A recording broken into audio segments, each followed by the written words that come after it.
tools needed to help you succeed. We invite you to go to InSpirationManagement.com/free gifts and claim your gifts. Please welcome Dori Soukup.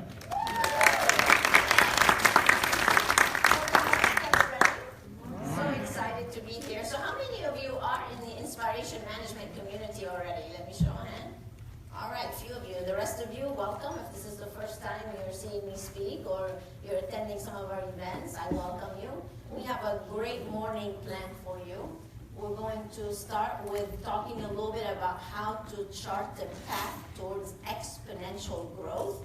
Then I have a great panel set up for you. We're going to have 5 professionals that are going to come up and discuss their path to exponential growth to help you gain some insight and strategies. And then we are going to have Marcus Lemonis with us today. You guys know him? So the prophet himself is going to be here. And how many of you have watched The Prophet? All right, well, those of you who have not, you should. I love that show. It's probably one of my favorite shows. He goes in and he helps struggling businesses actually turn around. He becomes a partner with them. He invests his own money into it. So needless to say, he's extremely successful, and he's here to share with us the 3 Ps today. Does anybody know what they are? People, process, and profit. Exactly. That's why we all get up in the morning, right? We go to work, we want to work, and we want to make a lot of profit. So that's really what we want to talk about today. So I'm very excited. On your desk there's few gifts for you. One is the gold envelope that you have. You want to wave it up in the air for me? There you go. So you guys can go to some of the companies' names that are on that envelope, and you'll be able to get some gifts from them. So make sure you stop at your booth. And you're going to notice that Inspiration Management is not on there, but we already gave you a few gifts. We complimented the mouth pad on there. It says, what does it say on the mouth pad?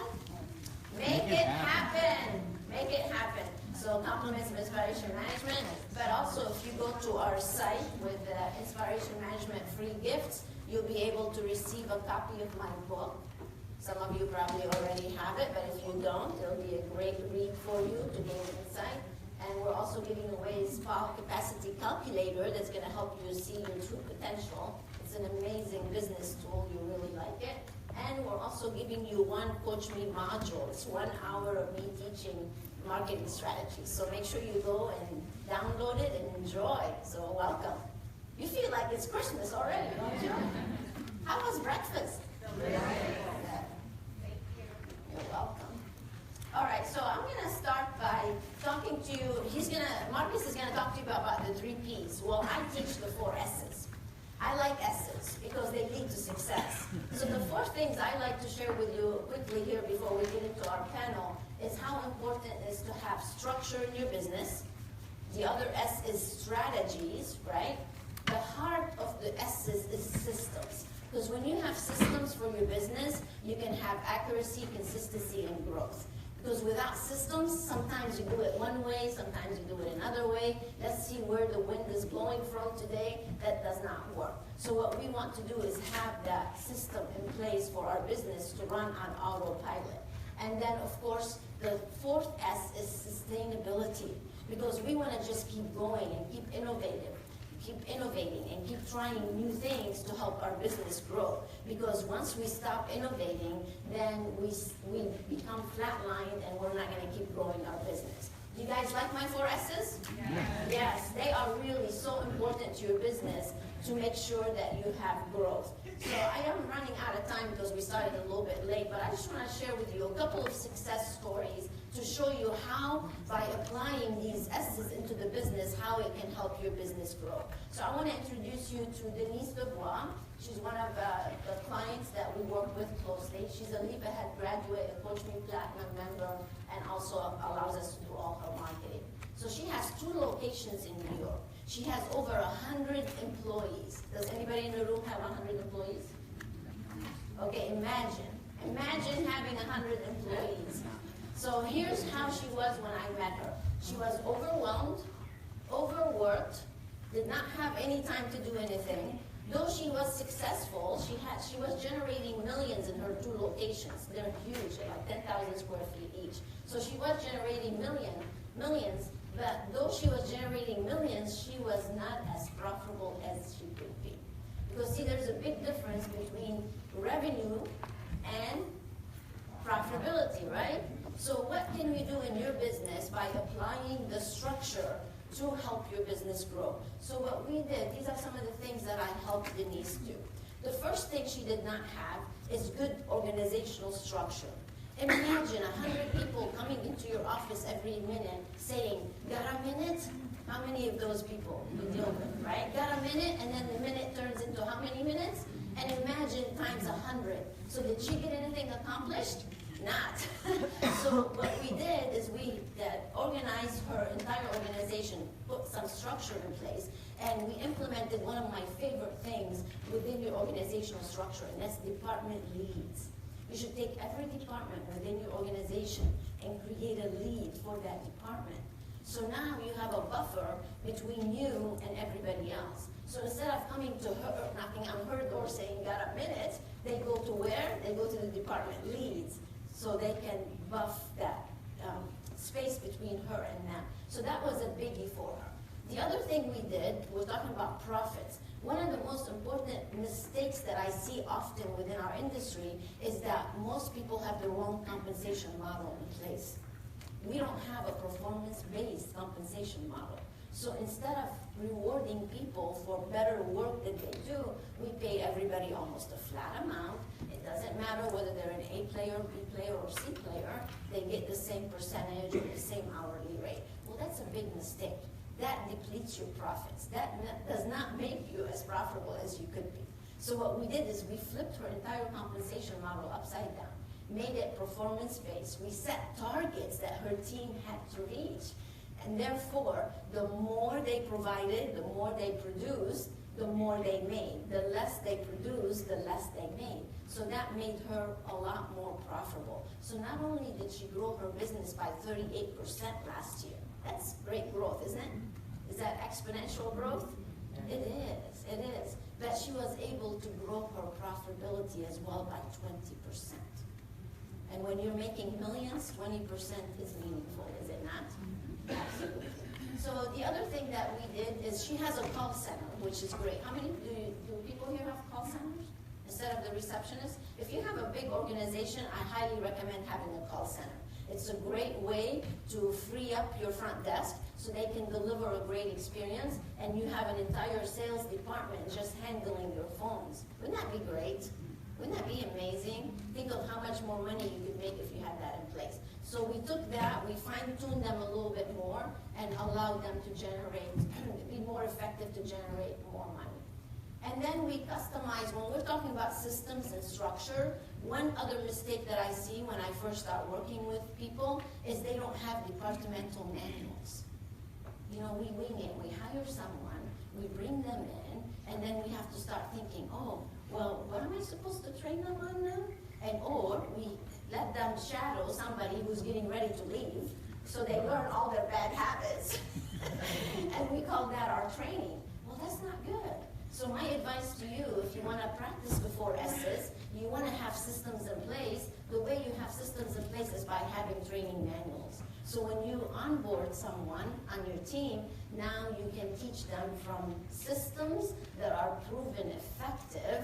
We're not winging it anymore, and now we can ensure our success. So those are very important things. And then, of course, we increased her capacity by using some of our marketing strategies. So those are very important things when we're talking about structure.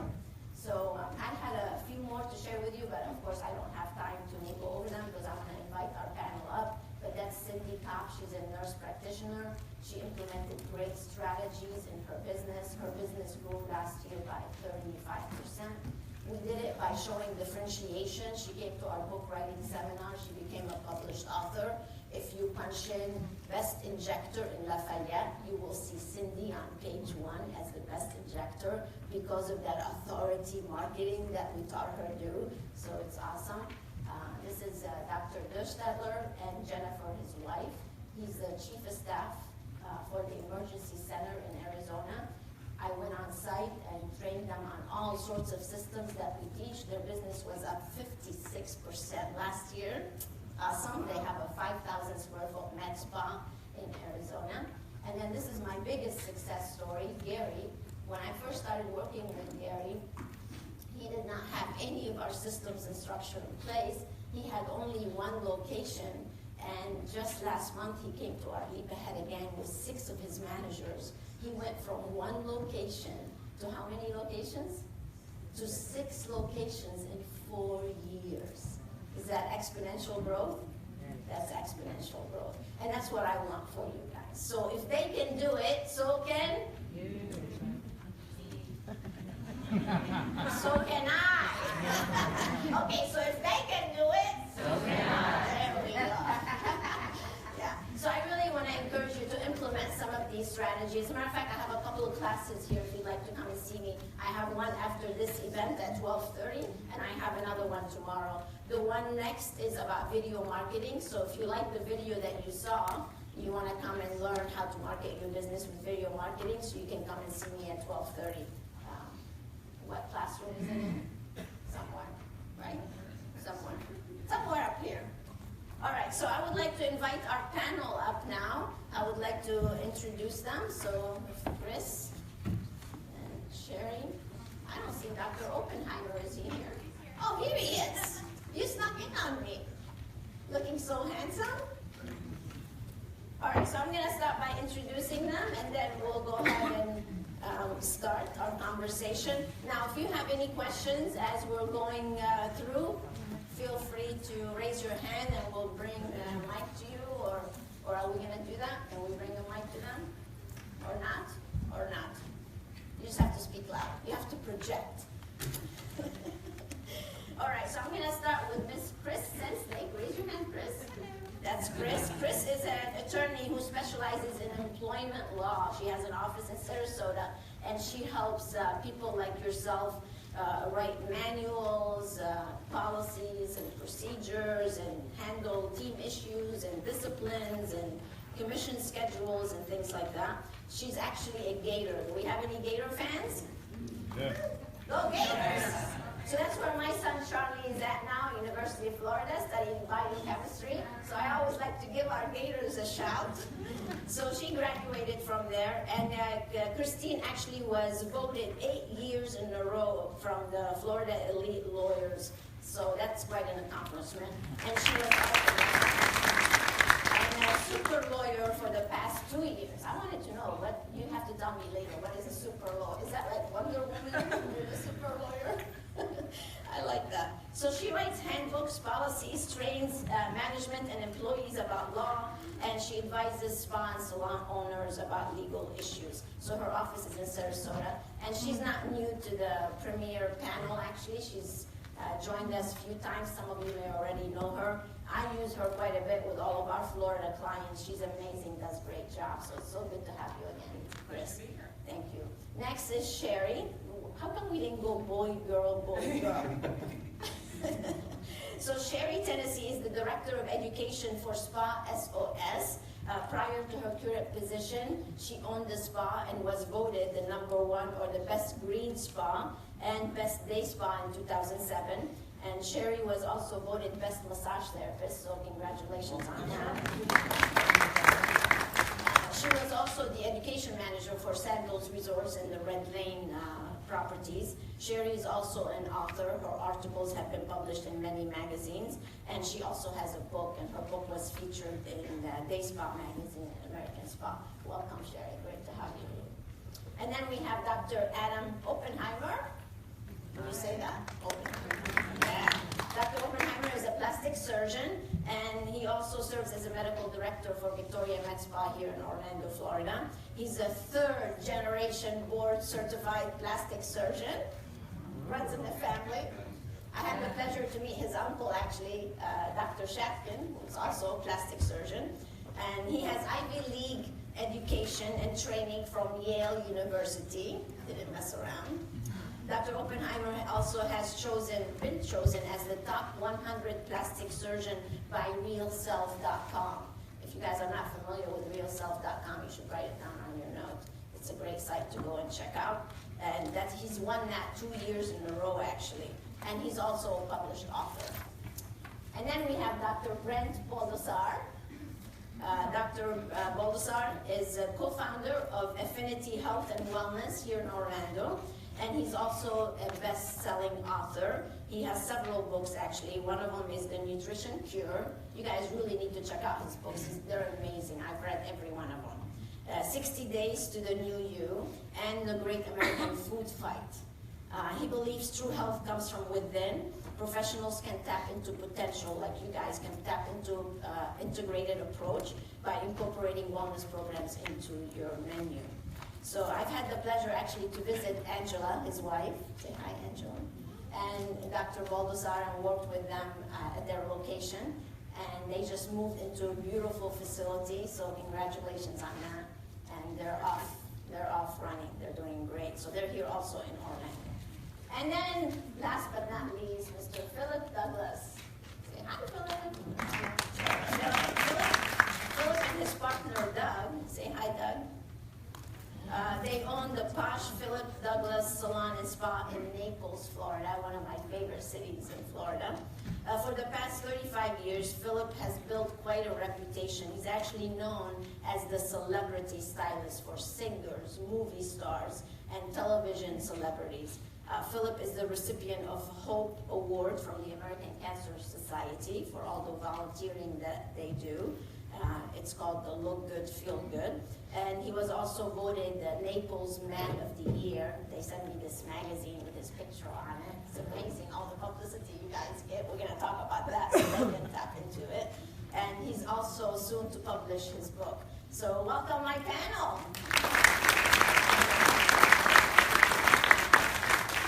All right, so I want to start with actually Dr. Baldessar, since we're talking about wellness and exponential growth. I think the best way to grow your business is by introducing new revenue streams. Sometimes we just get stuck with our menu offering the same thing over and over and over.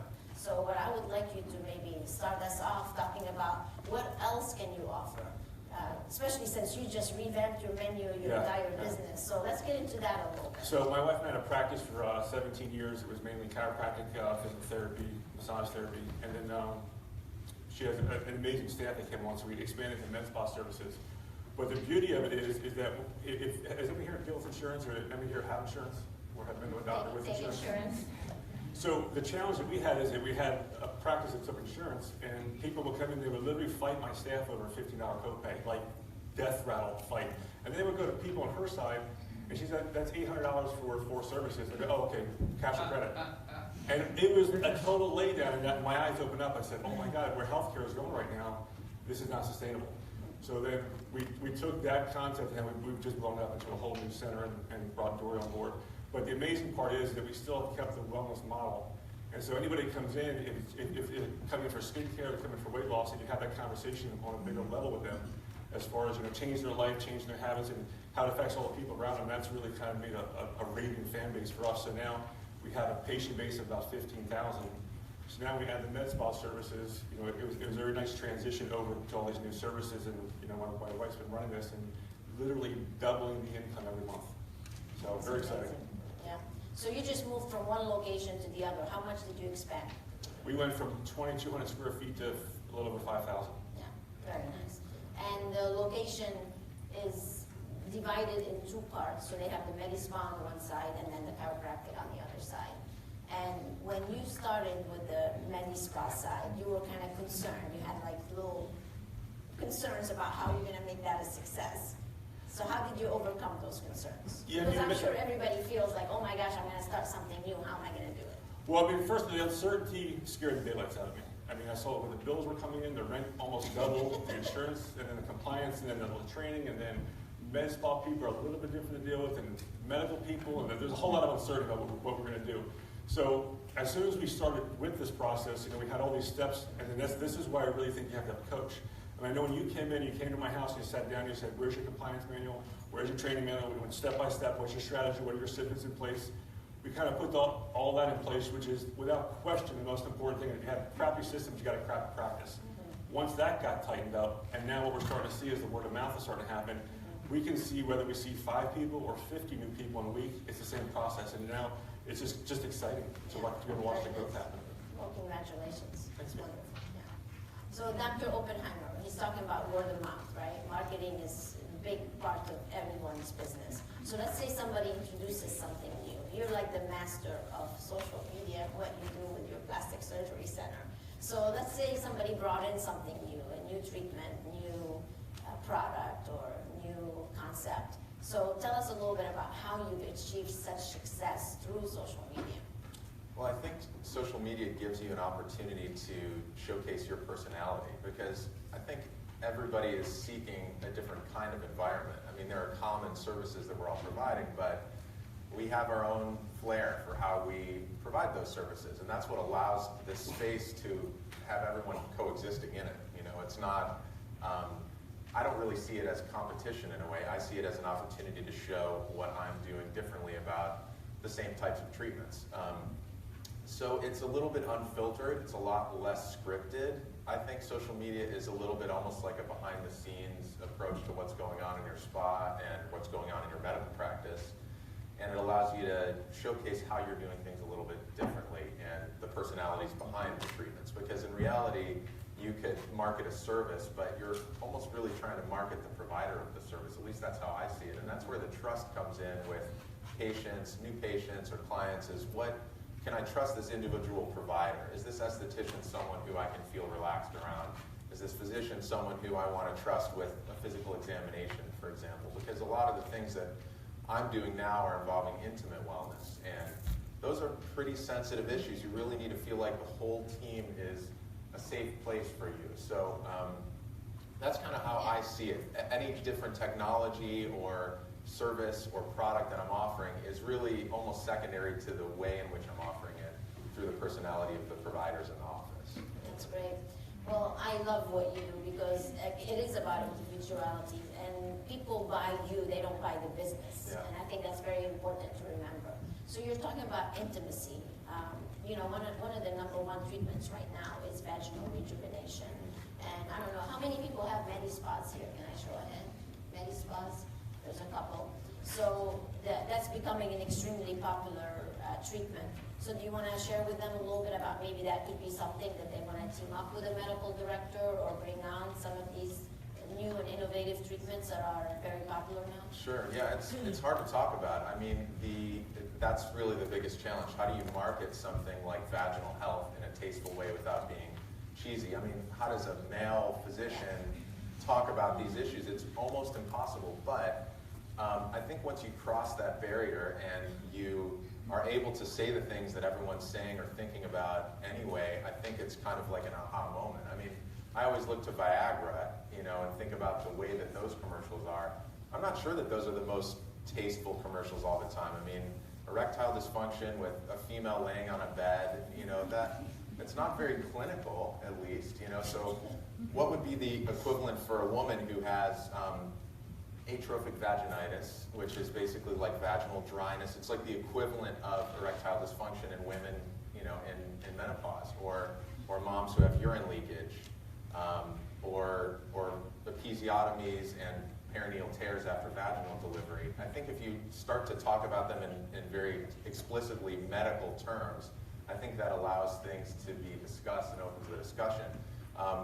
I don't know when the Brazilian and waxing world kind of entered in. I don't know if that was 10 years ago, but there was a point where that kind of went from being taboo to being another more mainstream treatment for, you know, for women's health. And men.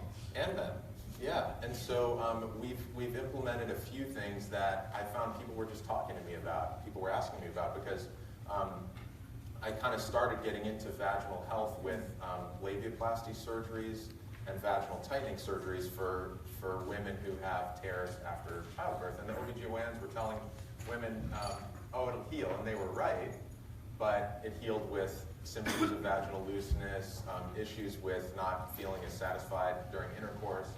And so I started offering some of these surgeries, and then it kind of transitioned to you know, women of color asking me about lightening creams and bleaching creams. And then some minimally invasive treatments like vaginal lasers. I mean, the vaginal laser industry, and they don't always have to be operated by, you know, a physician or an MD or a PA even. There are now, they call them class 2 devices like Thermiva, which, you know, can be another stream, as you said, adding streams of revenue. So I think it's a challenge to take that first step, but I think once you do, then you become this safe place to talk about issues that everyone is having. I mean, 50% plus of women have a vaginal tear during childbirth. So it's something that is a challenge to bring on, but I think once that opens up, I think it allows you to have a niche almost. And I think the more we talk about issues like that, then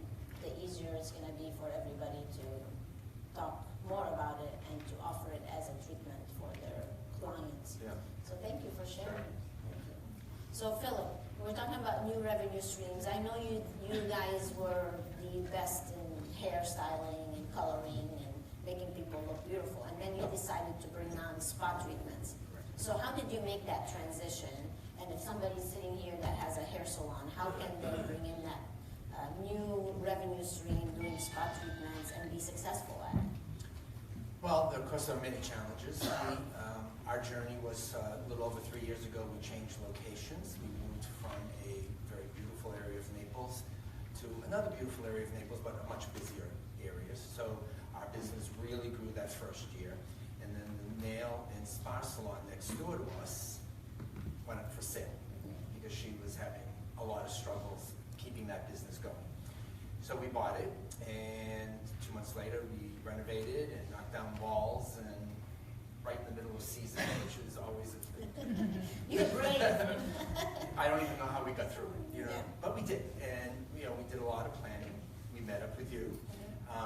We learned some things, and we do a lot of marketing. And one of the things of the marketing that led to the Man of the Year award, the Hope Award, is that we give back to the community.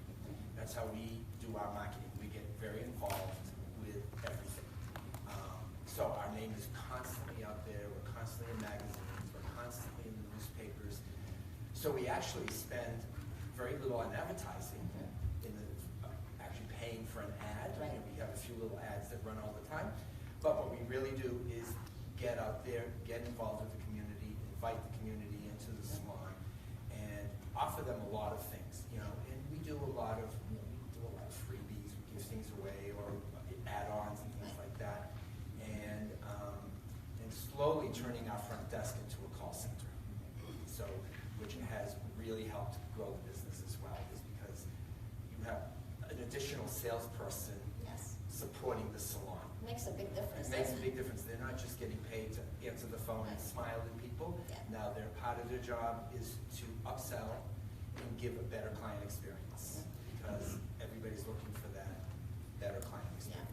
Well, you touched on several things that are so important. I hope that you guys caught some of these things that he said. One of the things that he said is he does not spend a lot of money on advertising, and nor should you.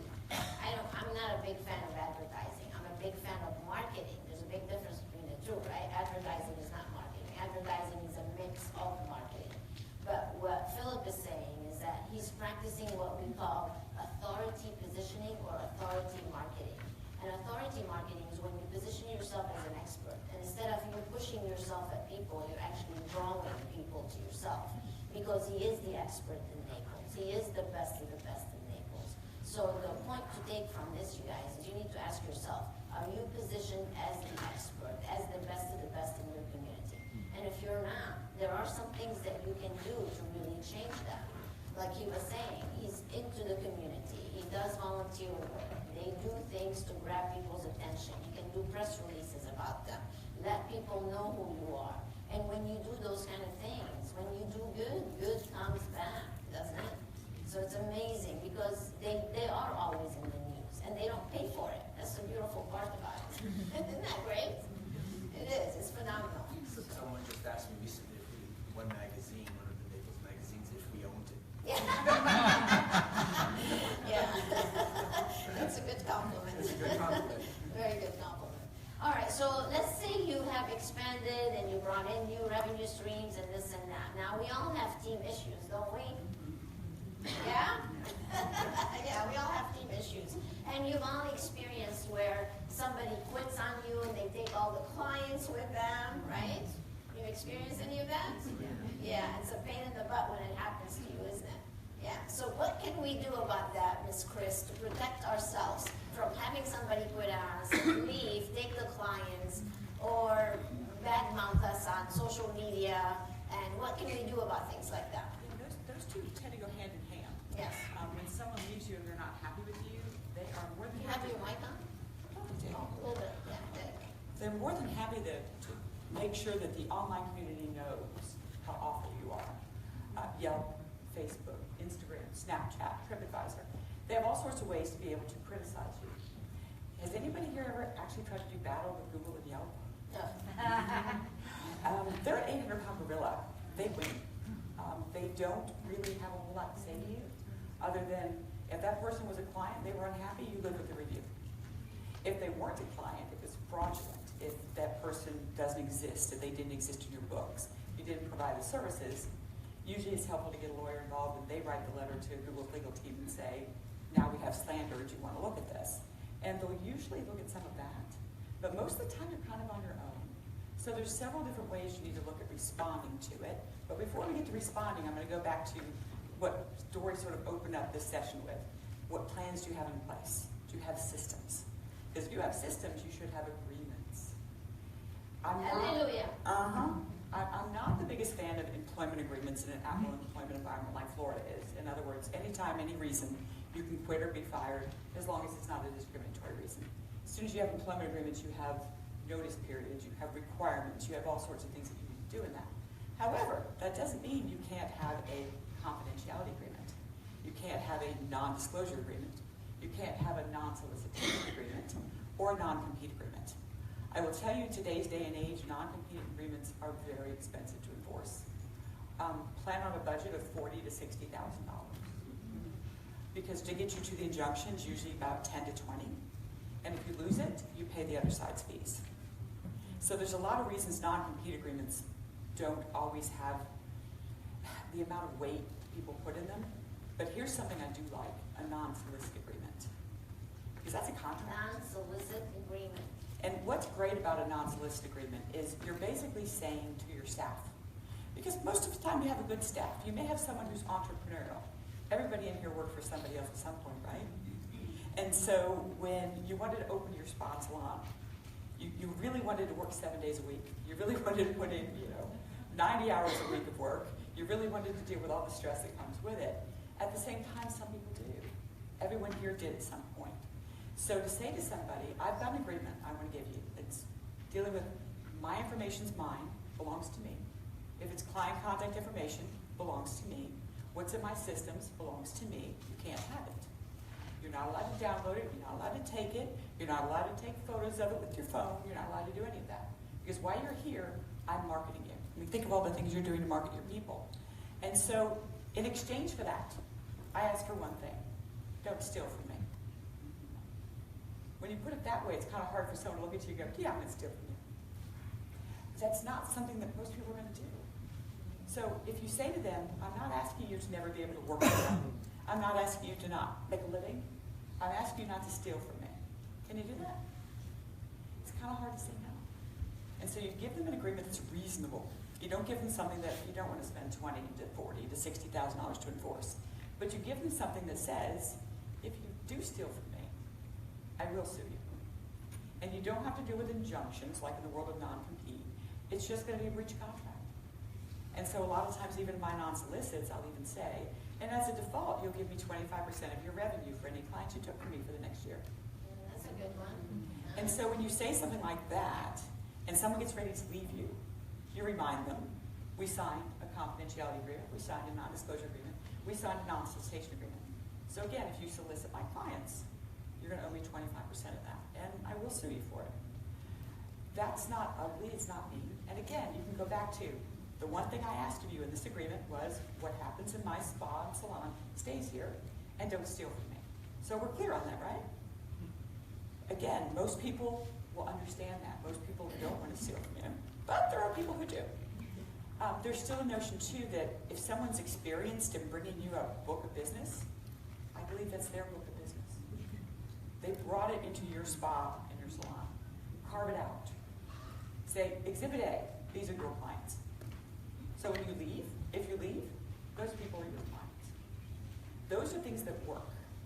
But last but not least, in conjunction with all that, back to systems and policies, I believe everybody should have a search policy in place. I know that sounds very Big Brother, it sounds very 1984, and I'm very much a libertarian, so it's even hard for me sometimes to say that.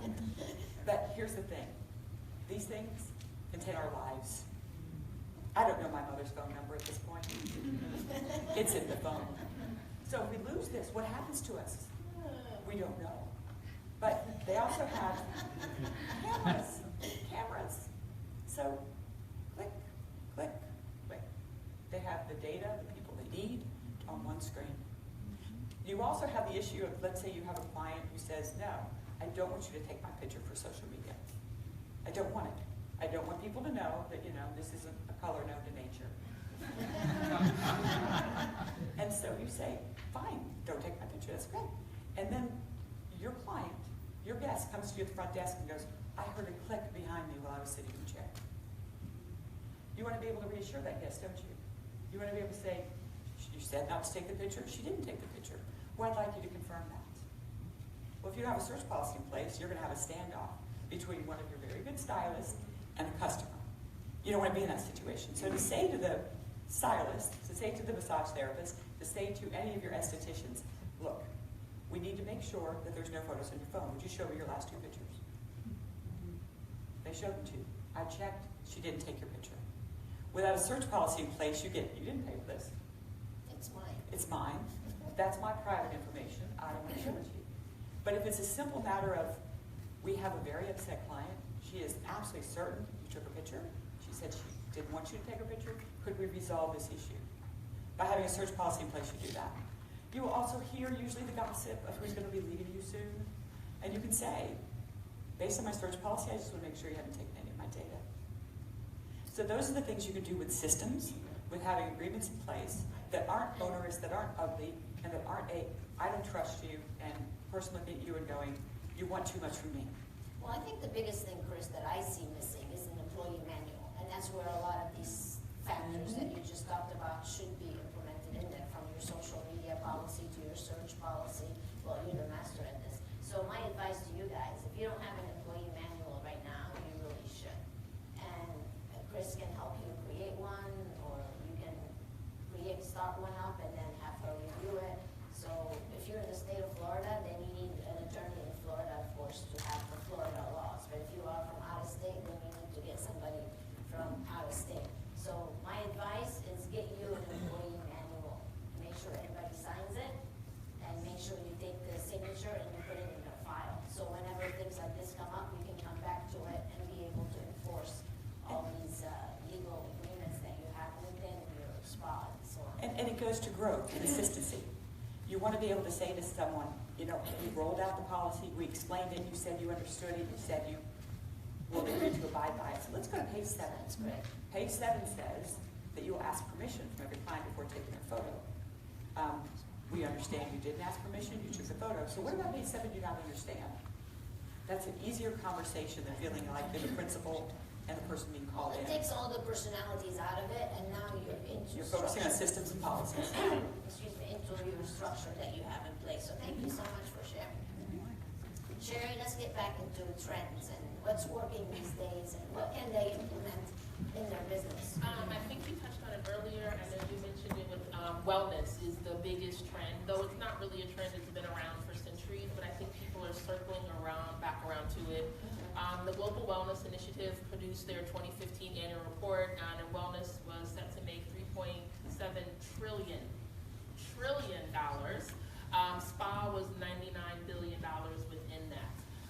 As we look at this age of loneliness, there's a study that by 2020, 50% of the world's population will live alone.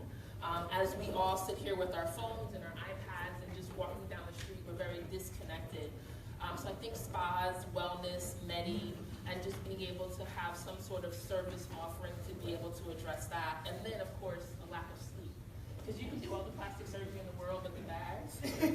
If you're still not sleeping, it's not going to help. So, I mean, really incorporating, thinking of ways, getting creative with this wellness. This, you know, people are having, you know, dream board parties, or, you know, there's a new sleep yoga class. So it's an hour class. You go in and you stretch for 10 minutes. You lay on a massage table for 40 minutes, and then you get up and do another 10 minutes of stretching, and then you go on about your day. So really thinking creatively on how you can incorporate wellness into your menu, because people are seeking it, and it really is driving the industry. Very nice. So what would you say, let's say you incorporate some of these programs, what would you say is the best way to maintain retention? So once we get that client, we get that experience, how can we increase retention? It's interesting because with the studies show that 25% people who you retain will spend 25% more. They're not as price conscious. They love to come back. They love to spend. Oddly enough, only about 1% of salons and spas actually track what their retention is. To be able to have the retention, you need to have something different. If people come in every single time and it's the same thing we had it at Sandals, where they're like, well, I went to the spa 3 years ago, it's the same thing. You have to continuously be offering new services. Thinking about the millennials, they want quicker, faster services. They're not really sure what the spa experience and wellness is, why it's important to them. So maybe even having classes to really kind of work through some of that fog of what is spa, what is wellness, what is mindfulness. And retention doesn't just go to actual clients. It goes to what Chris was saying, is your staff retention. I just went to the Washington Spa Alliance, which is the think tank in DC, and Les Sweeney, who is the president of the AMBP, came in and talked about how there are fewer massage therapists in school, there's fewer schools, so really thinking about strategies to be able to keep your staff. You know, we're quick to criticize and, you know, find fault with them, but really thinking about ways that you can find them doing something right and reward them. Because people don't quit because of location, they usually quit because of the management and what's happening. So, you know, it's expensive to find a new staff. It's something like $15,000 per person to be able to find a new person, retrain them, get the clients comfortable with them.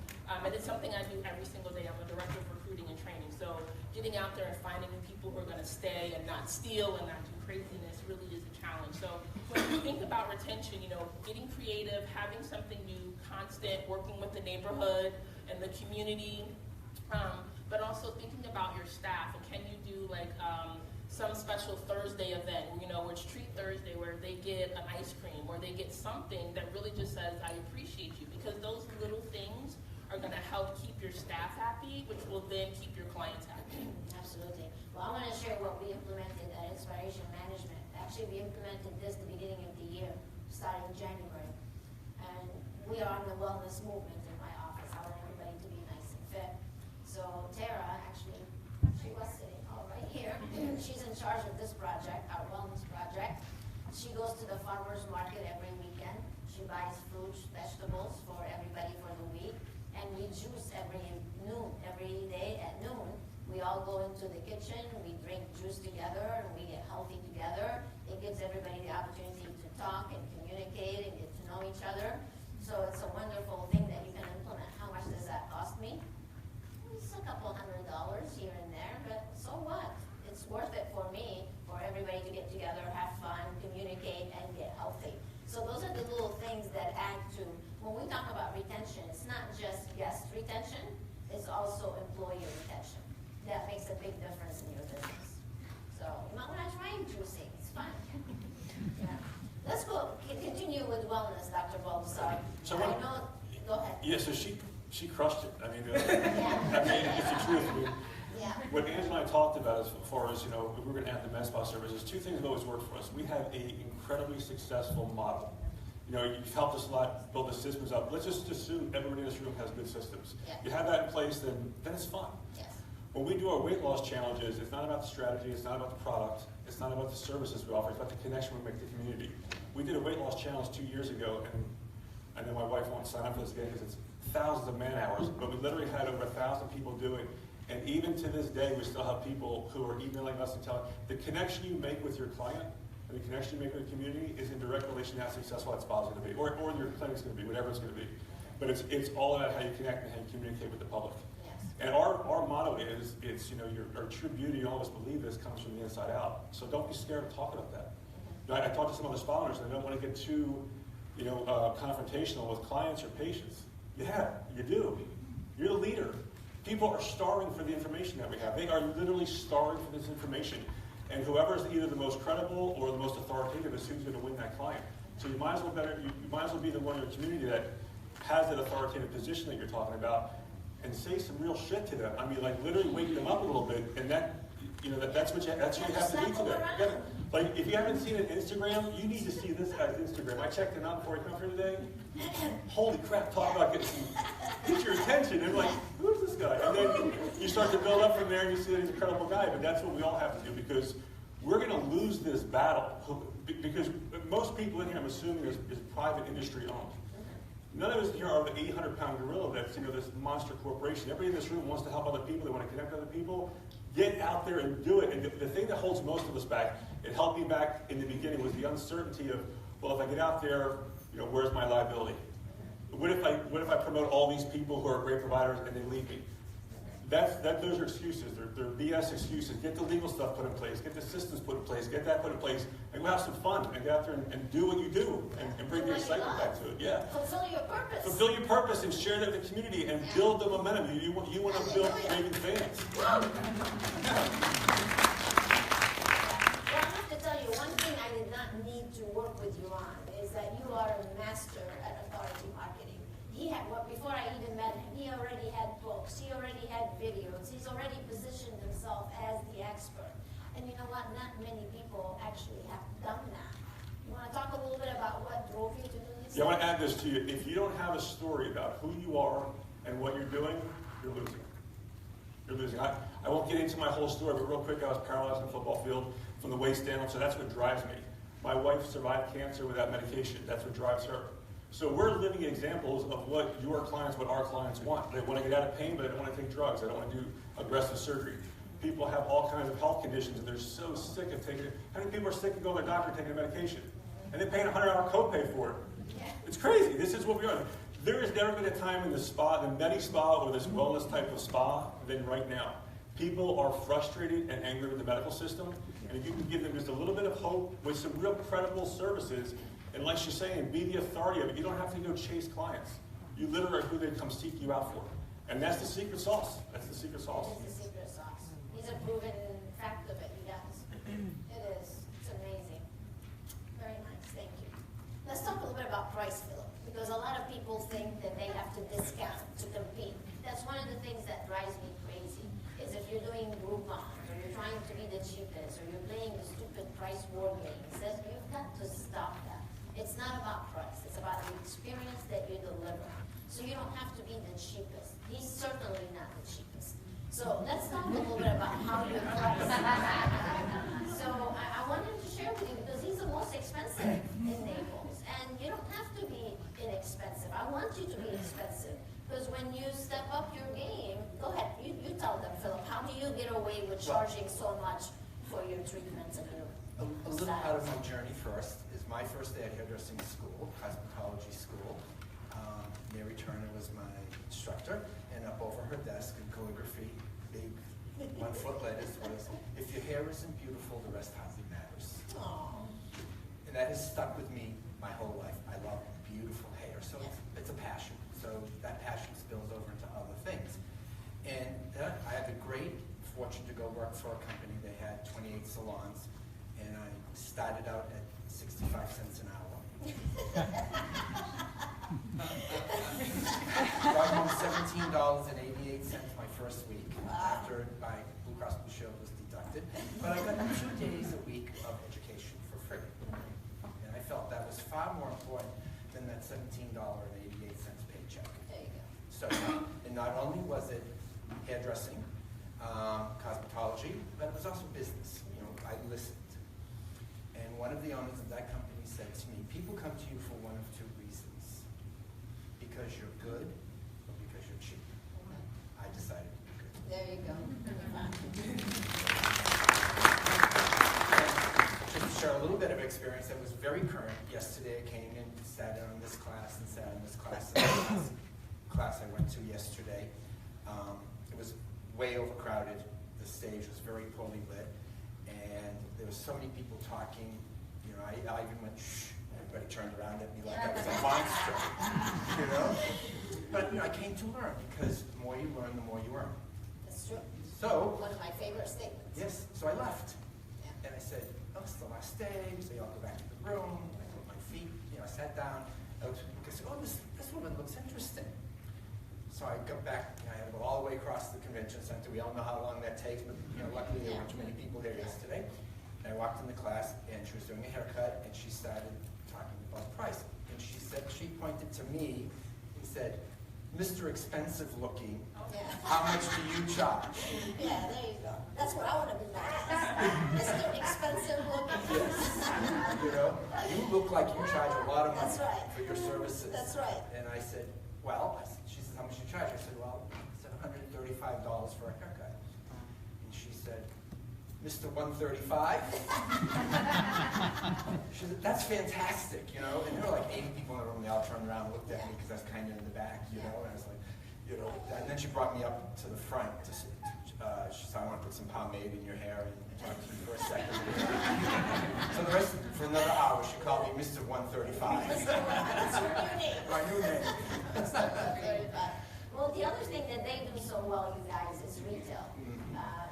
Philip is fortunate that his partner Doug is the master of retail. He comes from Chanel and a lot of retail background.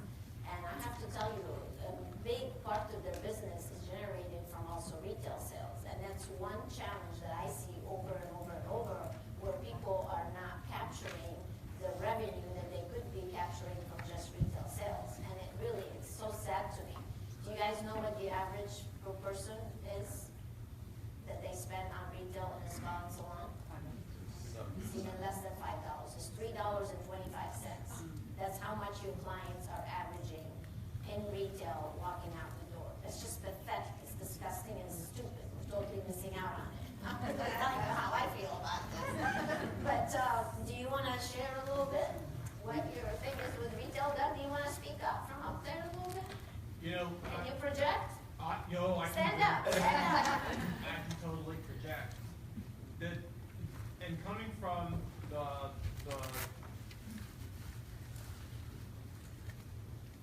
thank you, the big retail. The department stores. No, the cosmetic company. Yes. Estee Lauder, Elizabeth Arden, Orgeza, Chanel, La Mer, is when I moved into the salon and spa world, and they were like, I'm not salespeople. I'm an artist and I don't sell. I'm an esthetician, I'm not a salesperson. Well, guess what? You are. Your services are what you're selling. And if they leave you and they don't buy whatever, if you have a great hair color experience with us or wherever you are in the world, or the most fantastic facial treatment or body treatment, and then you get home and wash your hair and head and shoulders, or use, well, no, seriously, deodorant, soap, etc. It's the esthetician's fault. It's the stylist's fault. The color didn't last. My skin looks terrible. That money went down the drain.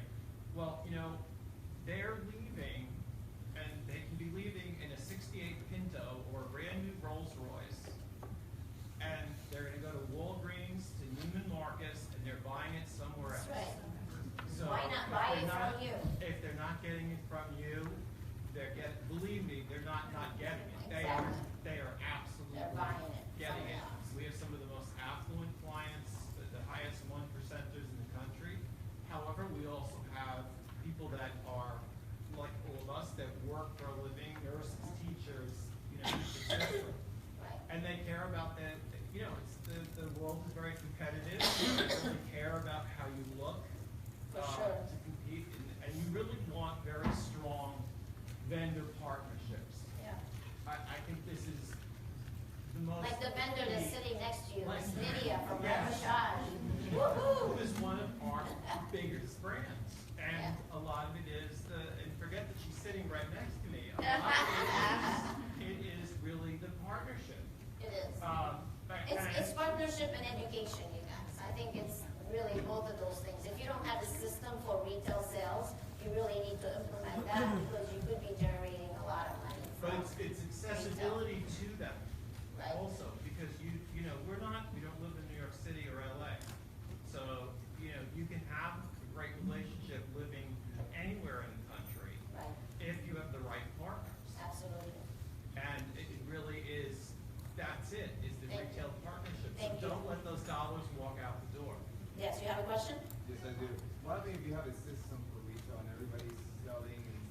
doing well, what the clients tell you, well, I can buy this in Amazon or anything else.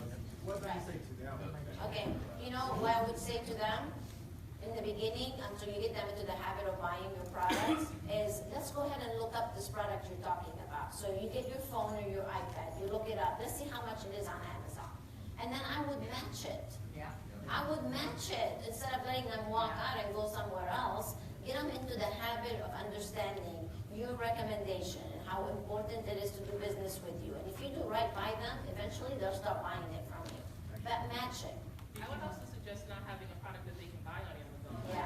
Well, that's almost impossible. Yeah. So I have only about 5 minutes left. So you have a question? And it's also a question Expired products they sell. Quick question, please. you're talking about social media, and you know what I loved is that you said that you've had them on Instagram. With social media, what have you found has been the most effective for you, and what have you found has been the least most effective as far as dealing with social media? I think the easier question is the latter one. The problem with social media is that we got a lot of low yield leads, a lot of low quality leads, people who maybe just were following and have some fandom, connection with the practice, as opposed to people who are actually interested. I mean, surgical services, I kind of think of surgery as a last resort. I actually say that, and so it's a big stretch for clients to really get to that point. So that's the biggest challenge with social media. Your followers don't necessarily always translate into procedures, although often it does. But fishing through or sifting through a larger number of leads, it seems like drinking from a fire hydrant or a fire hose. Sometimes they say, which I don't want to seem casual about it. Getting a number of leads is great, but that's the biggest challenge with it. Again, the things that we've both been talking about is showcasing the personality of your practice, of who you are, is easily the most successful. So being a little bit less clinical, being a little bit less technical. Being real.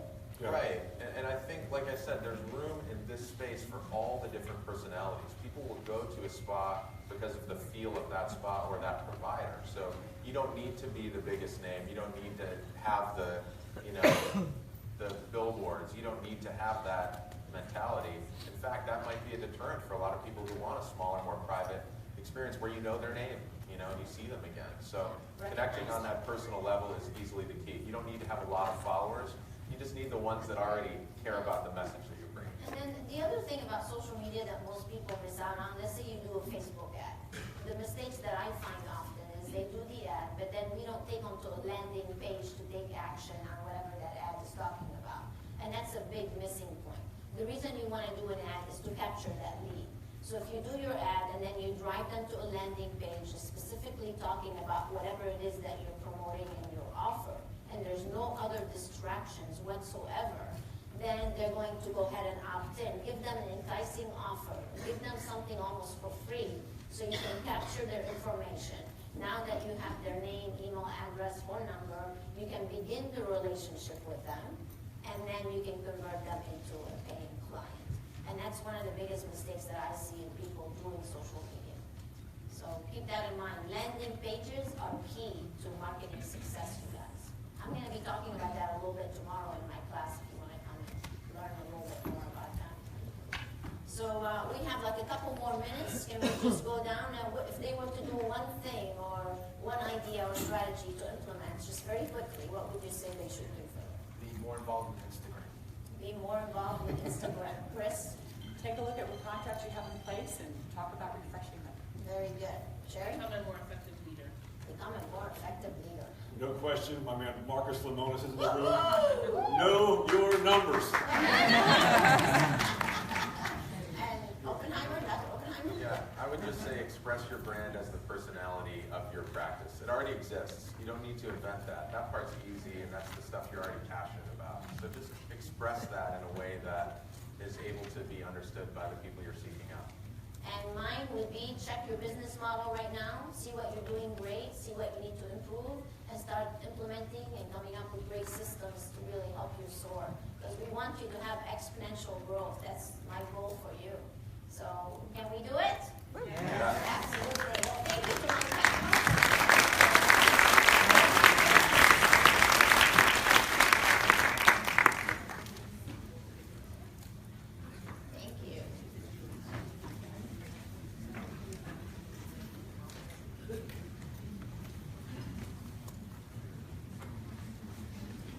to take a moment to introduce Mr. Marcus Lemonis.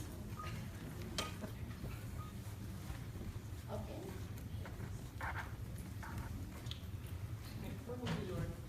Oh, come on. We'll do the pictures later. After. Instagram, we just talked about it.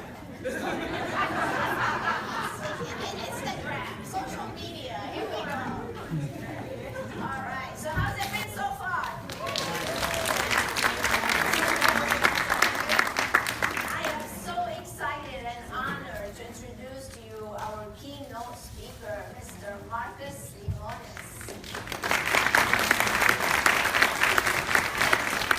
I'm sure, like many of you, I'm a big fan. I love watching his TV shows, The Prophet and The Partner.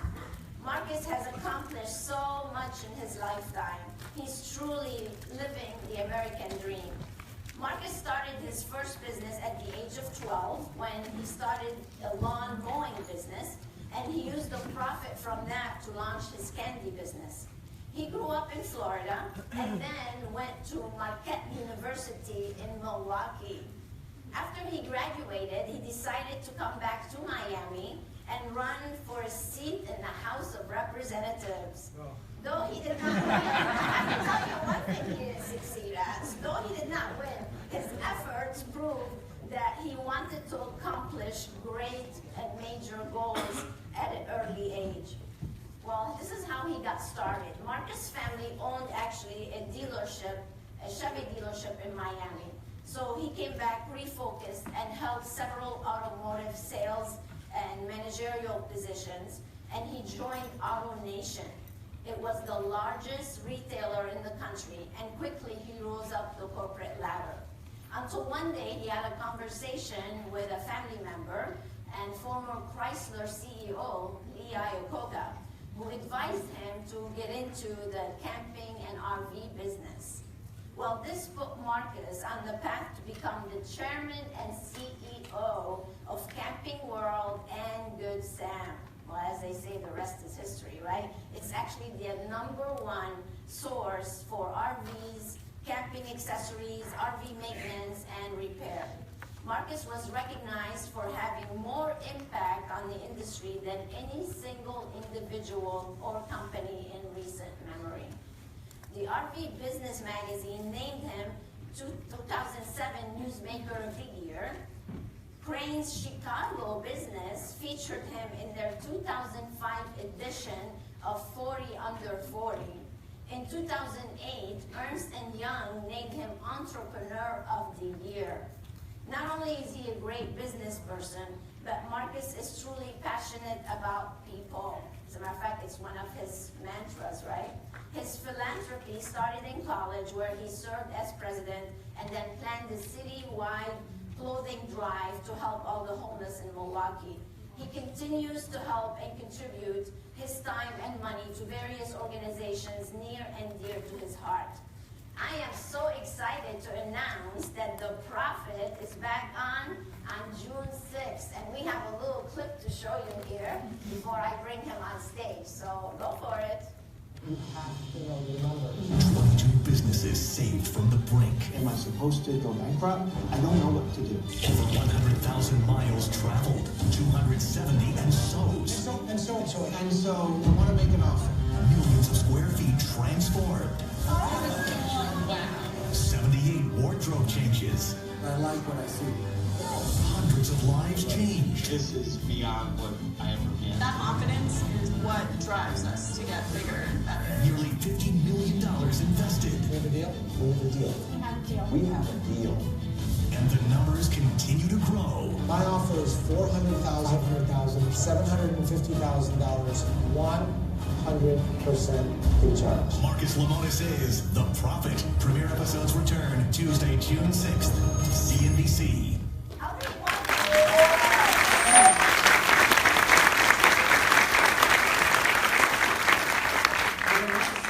The next 45 minutes or an hour are going to be a little different than you would expect. And I'll stand up, but I wanted to start off a little more casual. You know, I think most people expect to come to events like this with me, and we're going to talk about business and how to make more money and spreadsheets and math. And at the end of the day, right, business for me isn't really about numbers. It's about people. And so in order to understand a little bit about people and why you're successful or why people think I'm successful, you have to really understand what really makes them tick. What makes you tick? Why you do what you do? What it is that motivates you to do certain things. And in order to do that, you have to really be vulnerable enough to talk about who you are, where you came from, why you do what you do, and what motivated you to do it. And most people are quite surprised by the story behind it all. In order for you to understand why I do what I do, I'm going to share for a little bit, and then I'm going to ask you to share. So we'll need some additional mics in a few minutes. If you don't like sharing, now would be a good time to leave. Sir, do you like to share? Good. Okay. Is that your wife? Yeah. Okay. Does he like to share? He loves to share. We're going to test that out. If you take yourself back to 1987, the summer of 1987. It was hot. I was in Miami. Everybody knows what Miami's like in the summer. That's where I grew up. I was born in Beirut, Lebanon. I lived in an orphanage. I was adopted by an unbelievable family. I'm an only child. For the mothers in the room, by the end of the hour, you will be able to identify the only child in me. You'll see it. You'll hear it. But on that night, my life was a little different. I was laying on a sidewalk about 2 feet from the road. I had a gash on the side of my face. I was a kid, 43, so 1987, I was pretty young. In that moment, I was probably 11:30 at night. I had a garbage bag on. For anybody that's ever done athletics, you wear a garbage bag to accentuate the sweat and to lose more. Not a good idea, by the way. I was laying on the side of the road and thought I was going to die. Literally, thought, this is it. I had developed a terrible eating disorder. I used to eat and throw up and get sick, and nobody knew about it until that night. In one summer, I lost 50 pounds. I did not win The Biggest Loser or $250,000, but I almost lost my life. And I wasn't really sure why I had been taken to that, right? I just didn't like myself. Now, there's a lot of reasons to like yourself, right? I'm blessed. I had great parents, brought in to this country, I had a roof over my head, I was educated by wonderful people. I mean, if you really think about it, I had nothing to be grumpy about. At least not on the outside. When I was 6, I was molested by a family member, not my mother or father, but by a cousin who's now dead. I did go to his funeral, and I did not smile because it was a sad day. When I was 9 and 11, I attempted suicide. All things that I really look back at it and sort of say, why? Like, what was the purpose of it all?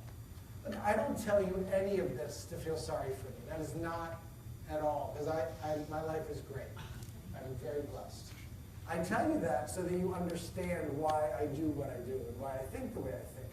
But I also tell you that because I believe, without a doubt, that the key to business is vulnerability. You see, I share things with people because I know that it changes the atmosphere. And I know that it changes the relationship that I have with people when I share things about myself. And in most cases, over time, people are willing to share things with me. And when you share things with other people, you build a personal relationship with somebody that's not built on profits or not built on sales. It's built on the relationship. And then once that relationship is established, I'm a believer that if you own a business or you want to do business with somebody, you're not guaranteed the business because you have to still be market priced and all the things that business people love to talk about. But you at least have an advantage. So my philosophy over the last so many years, 20 years, is to be vulnerable, be transparent, display my frailties and my weaknesses, be comfortable with it, and hopefully other people will share with me, we establish a relationship, and then we can do business. Part of the reason that I decided to invest in small businesses and spend a lot of money and a lot of time on it is because I always felt as a kid like the outsider. I always felt like I was bullied. I always felt alone. I always felt sad. I had nothing to be sad about, but for some reason I did, you know? And my mother would never let me go to a therapist because she didn't want anybody getting inside my head. And I never took any medication because she thought that's going to make it even worse. And she just would tell me, you know what, you're awkward and I still love you. So, she was fine with it. She wasn't my mother that would tell me like, you're a perfect child and everybody else is wrong. She'd be like, you're weird. But it's okay. So in sharing of myself, the reason that I invested in small businesses is because I always felt that a small business owner or an entrepreneur, which I hate the word entrepreneur, by the way, because for me it's like code for unemployed. I never really understood what it was. But for small business owners, I always feel like they're at a disadvantage.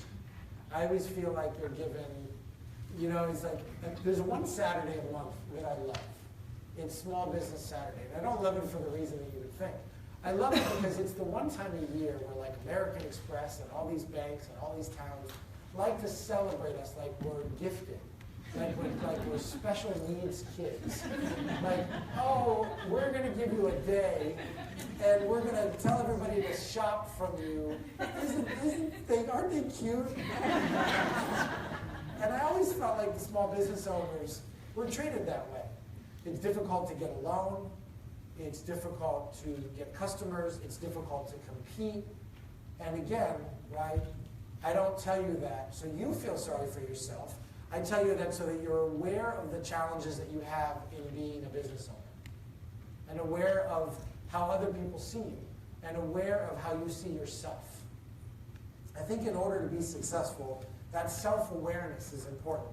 And in every episode that I've ever done, or any business that I've ever invested in, the family or the business owner that I usually get engaged with doesn't have the greatest self-awareness of who they really are. They know who they want to be and they know who they want to look like, but they don't necessarily know who they really are.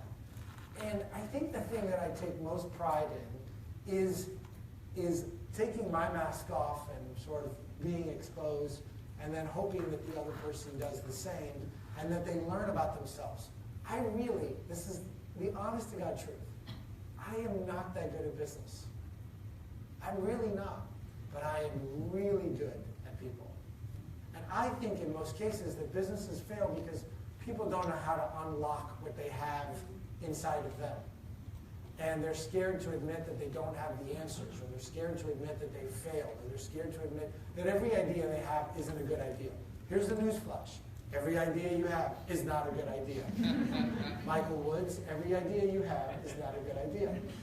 So Michael Woods and his beautiful wife, Ramona, is Ramona here? She stepped out.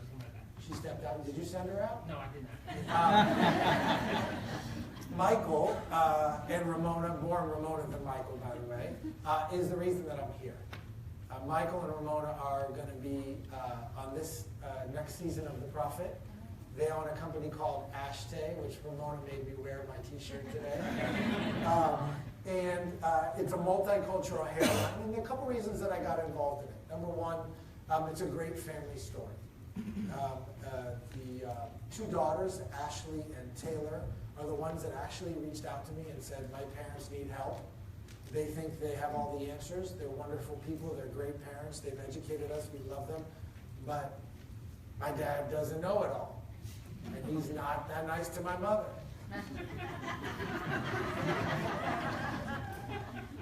You're laughing now, buddy. June 20th, you're not going to be laughing.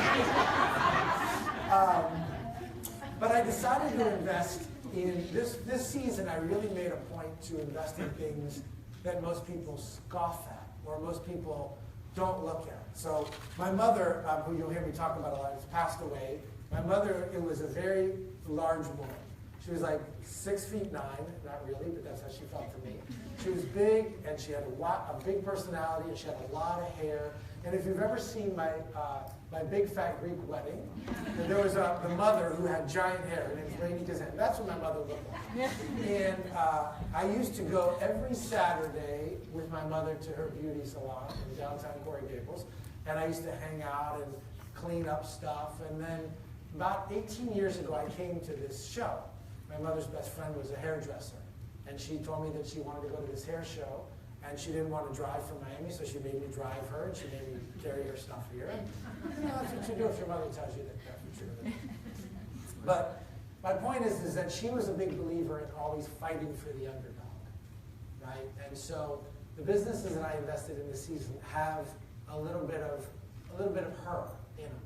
I invested in a plus-size bathing suit company, because my mother and I used to go to the beach all the time, and she used to tell me that it was hard to find a bathing suit, and I remembered that for plus sizes. And she had a lot of style to her, so she didn't just want black. She wanted prints and colors, and so I invested in a bathing suit company, and I ended up putting prints like this on the bathing suits. This is the shoe business I own. And then I invested in Ashtay, which is a multicultural hair care products company. I know my hair looks awesome today. And my mother did tell me one lie in the history of my life. She told me I would never lose my hair. I lost my hair. But my hair is very coarse. And my mother's hair, oddly enough, even though I was adopted, was very coarse as well. And this is a funny story. I think I told this to Michael and Ramona. My funny hair story is, I used to go to Key Biscayne, which is a little island in Miami. And we used to go to the beach together. She picked me up from school on Friday. We'd go to the beach. And once a month, she would do this treatment on my hair. This is the honest to God truth. I can't believe I'm telling you this. So we used to get a cabana on the beach, and the sand was smoking hot, right? So she used to get this. We used to stop at the drugstore, Eckerd's, by the way, back in the day, and she would get this little box of a thing called VO5, right? It was oil. And she would stick it in the sand, and it would heat up. Okay? I guess that's how you heated it up. And she would make me go down to the shore and sit down. I was like, I think 15 at the time. And she would put this hot oil in my hair. She said, your hair has to be shiny. You have really bad hair. So your hair has to be shiny. So she put this hot oil treatment in my hair. And honest to God, when Ramona and Taylor and Ashley and Michael applied, that's the first thing I thought of. Multicultural hair products in order to create sheen and to provide color and to do all these things. And so part of the benefit of getting in the hair industry this way is that one of the things that I love about it is I think it's recession-proof. I think the hair industry is recession-proof. Now, you guys may disagree with me, but I think it's recession-proof if you keep your expenses in control. Because everybody still needs to get their hair done. Now, the frequency in which they visit your shop or your salon may change. The frequency, instead of getting their hair colored every X number of weeks, they may do it 1.5 times, or they may stretch it out, right? And so, but people will still take care of themselves.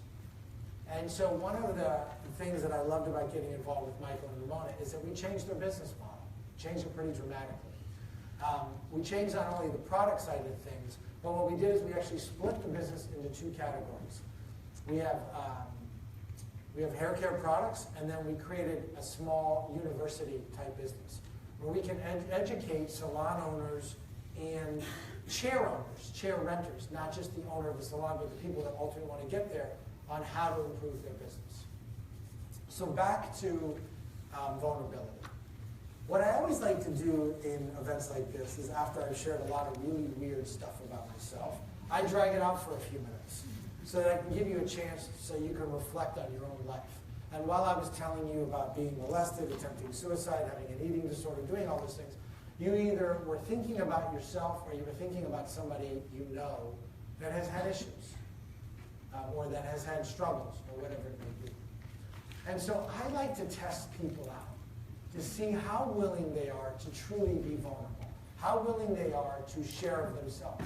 And I'm a big believer that if you're unwilling to truly share of yourself, in the end, you will be successful but the level of success that you achieve may be dollars and cents, but I don't think that that's truly the ultimate test.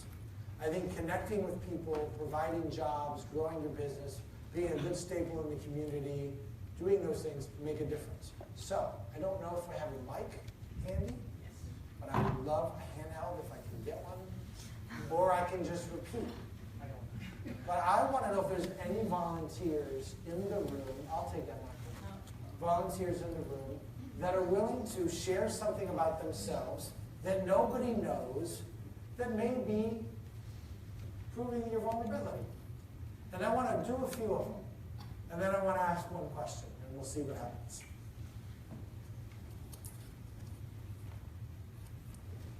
Okay, well, I guess it is something that you might have heard my husband say on stage, but when we were dating many years ago, I don't remember how many years ago, 25 years ago maybe, I was diagnosed with stage 3 cervical cancer. And we had just started dating, and I felt pretty certain that I was going to spend the rest of my life with him, and I wanted to get the baby, so I went against my doctor's recommendations and did not have the hysterectomy, emergency hysterectomy they wanted me to have, and started researching what could have caused my cancer. And that led us to opening the med spa that we open now when I discovered it could have been the toxic chemicals that we were putting in our body. So I started using natural products, but they didn't work as good as the toxic ones. So then I started researching natural products that actually worked, like glycolic acids and things like that. And I wanted to tell people about it. I wanted to warn them about the products they were possibly putting on the skin. Do you have children? We have 3 children, yes we do. I have to ask, congratulations, by the way. So can you stand? I'm going to put you on, man, you can sit. If it's okay. I'm going to put you on the spot. You can take the mic. No.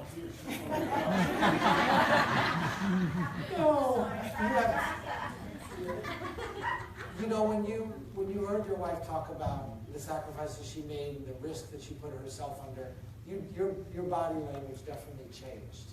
How come? Talk to us about that. You're not going to make me cry. Yeah, my body, everything changed. I mean, that's what I do. I mean, this is what I do this for. I mean, when you tell your story about your vulnerability, and my vulnerability is my family. I mean, we've been through some pretty rough stuff. So, yeah. Like what? Just, weekend.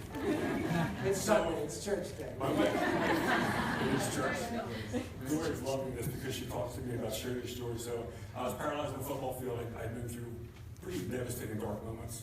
My wife and I have been together for over 25 years as best friends first. I got sued for $30 million during the recession in another dark moment.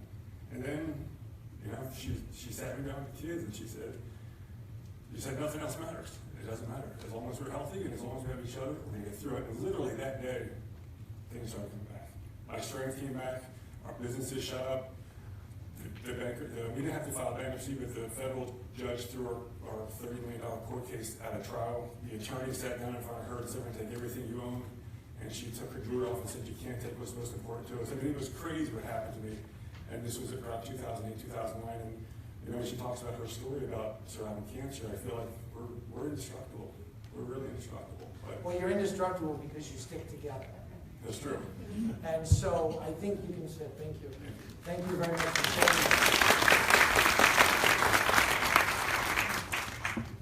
sharing. In life,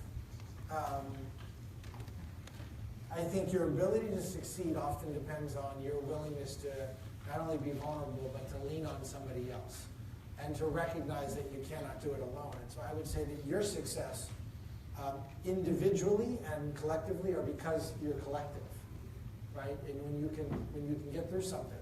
Being in business with your spouse is not an easy thing to do, right? Because you have to acknowledge that you're always wrong. I was talking to him. But it's very difficult when things go from the boardroom to the bedroom. And we can laugh about it all we want, but it definitely creates a strain on the relationship. And anytime money and stress and kids are in the business and who's getting hired and who's not hired and how's it going to work and how are we going to make payroll starts to enter into things, it definitely gets cloudy. And it's risky.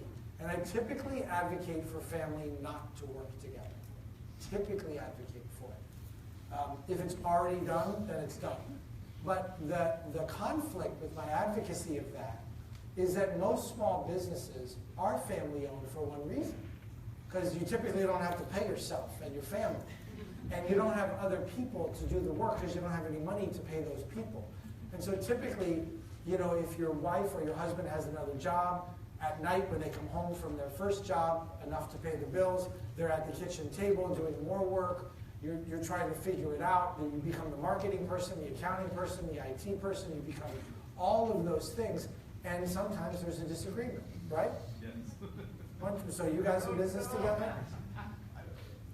Why did you answer? Is that fantastic? You don't make a good assistant, Michael. Let's hear from you guys. From you first, and then we'll get his side of the story, which isn't right. That sounds good. Okay. Okay. Oh boy. Well, we started a business about a year ago.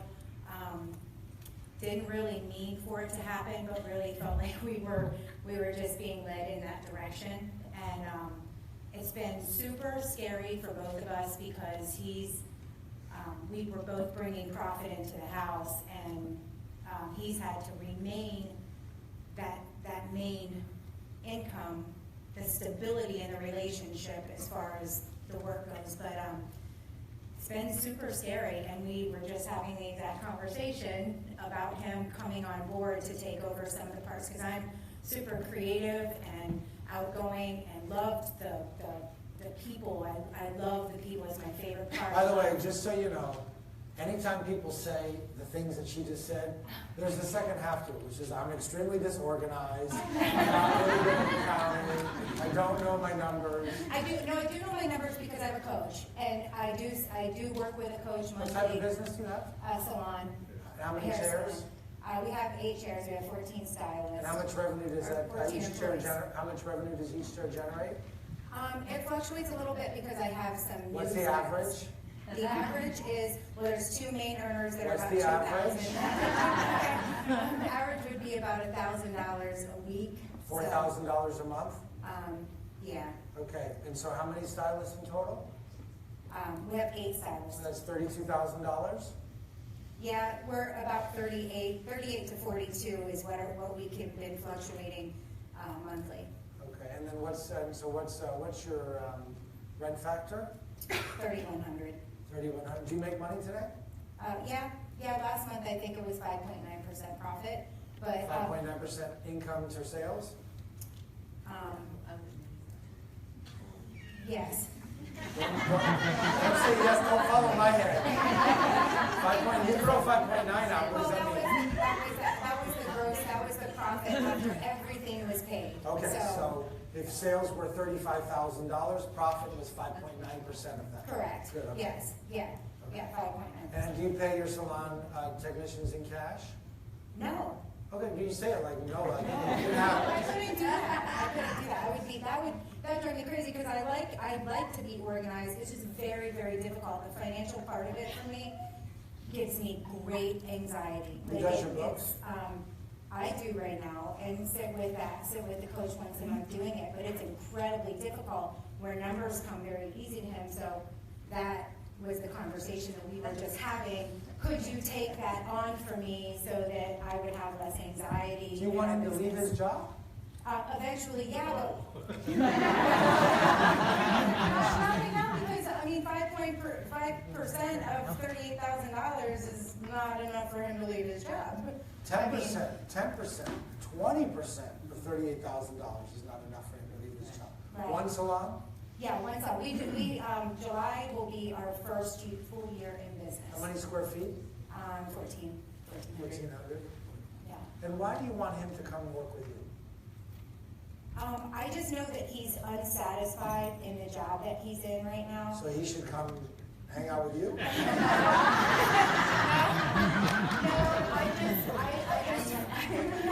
I just feel like we have a good goal together, and like the goal that we put forth for the business, I think can be good, and I think that he can complement me in business and I feel like I can complement him in business. So just so I can put this to rest, what would you see him doing on a daily basis? I guess the marketing, the books, So you want him to do the stuff you don't like? Yeah, kind of. But having said that, a lot of that stuff is stuff that he does like, you know, that, I mean. Because you told him? Maybe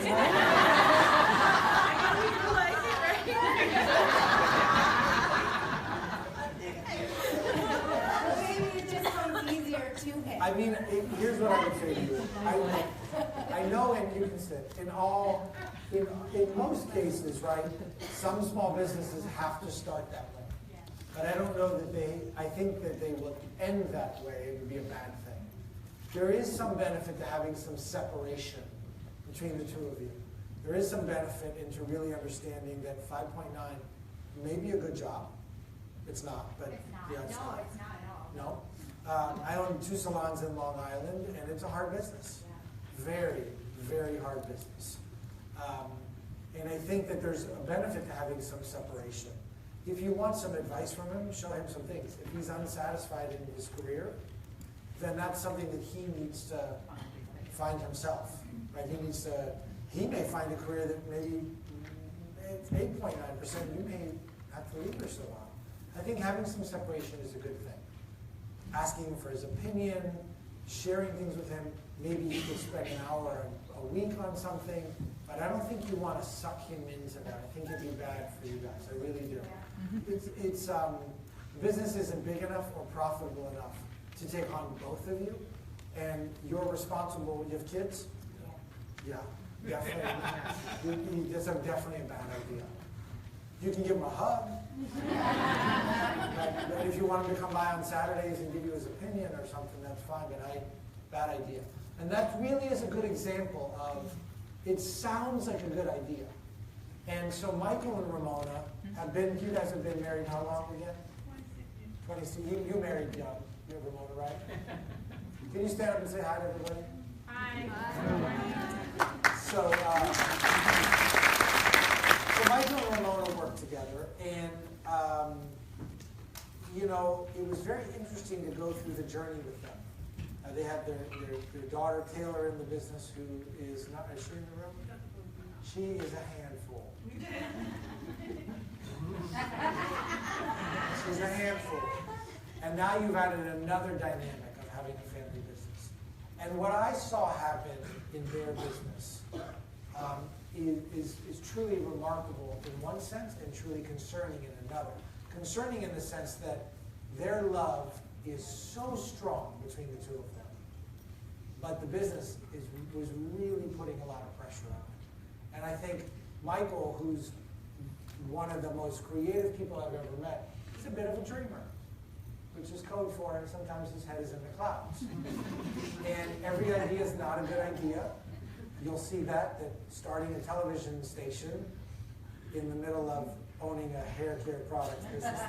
See that face you just gave me? I made the same face. How is this a good idea? Is tough. You take somebody like Ramona, who just time after time after time supports everything that her husband does because of her love, but it wears on her. And I'm a big believer that all of us are like rocks. And if you keep chipping away at it, take little pieces off, at some point that rock's going to crumble. And so we worked really hard, Ramona and I did, to get Michael focused.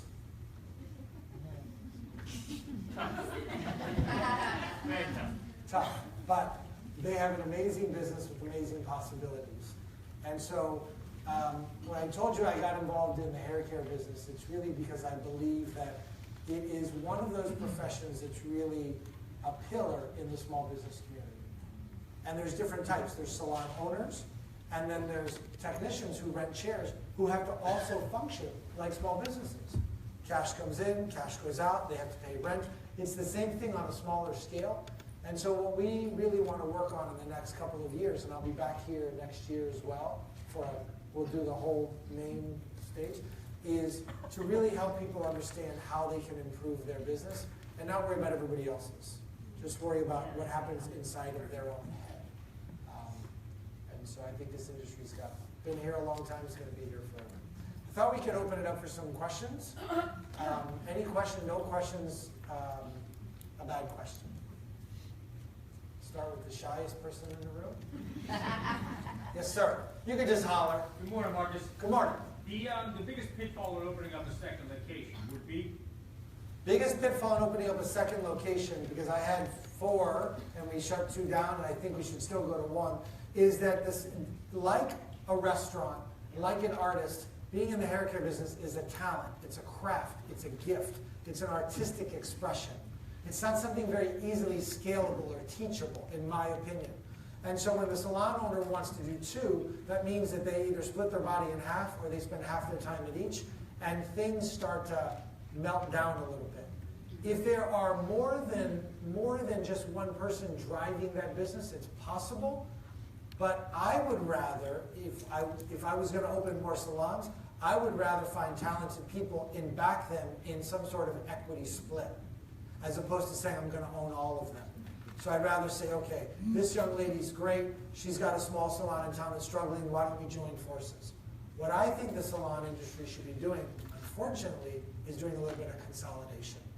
I think there's too many.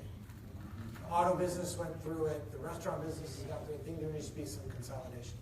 In addition to what I mentioned in terms of a second location, is you better have the systems in place, the technology in place, to track reservations, to understand how much inventory you have, and I don't mean products or color, I mean actual hours available in the day.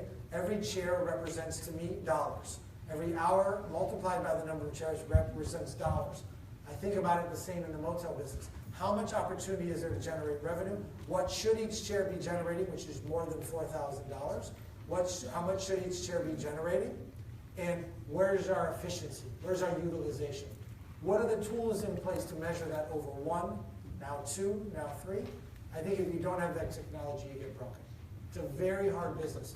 And I don't know, anybody know anybody in the restaurant business? Yeah. Anybody know anybody that used to be in the restaurant business? Yeah. Same thing.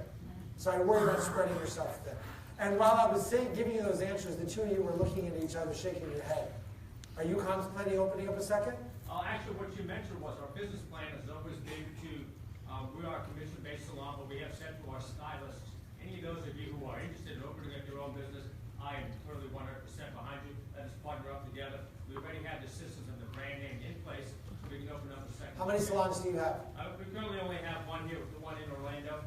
Where is it located? Downtown Orlando. Okay. So yeah, we are partners. This is my better half. How, a life partner, business partner, both? Both. Who's in charge of the business? Be honest. Yeah. Who's in charge of it? The kids, our life, the home, and that's one of the things you were asking for people to give up something that they're embarrassed about. Yeah.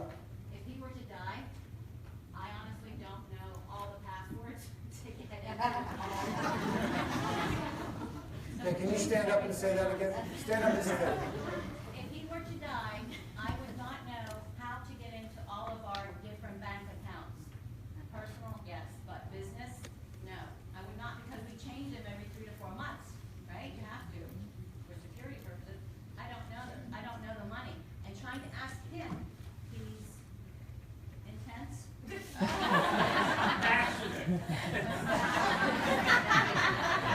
That is such a bullshit response.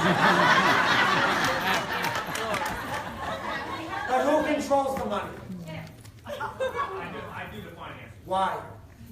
I have asked her to come in, but you obviously QuickBooks, and we have all the different. So you want to give her the No. She prefers that I do. She prefers that you do the books, but what about the banking?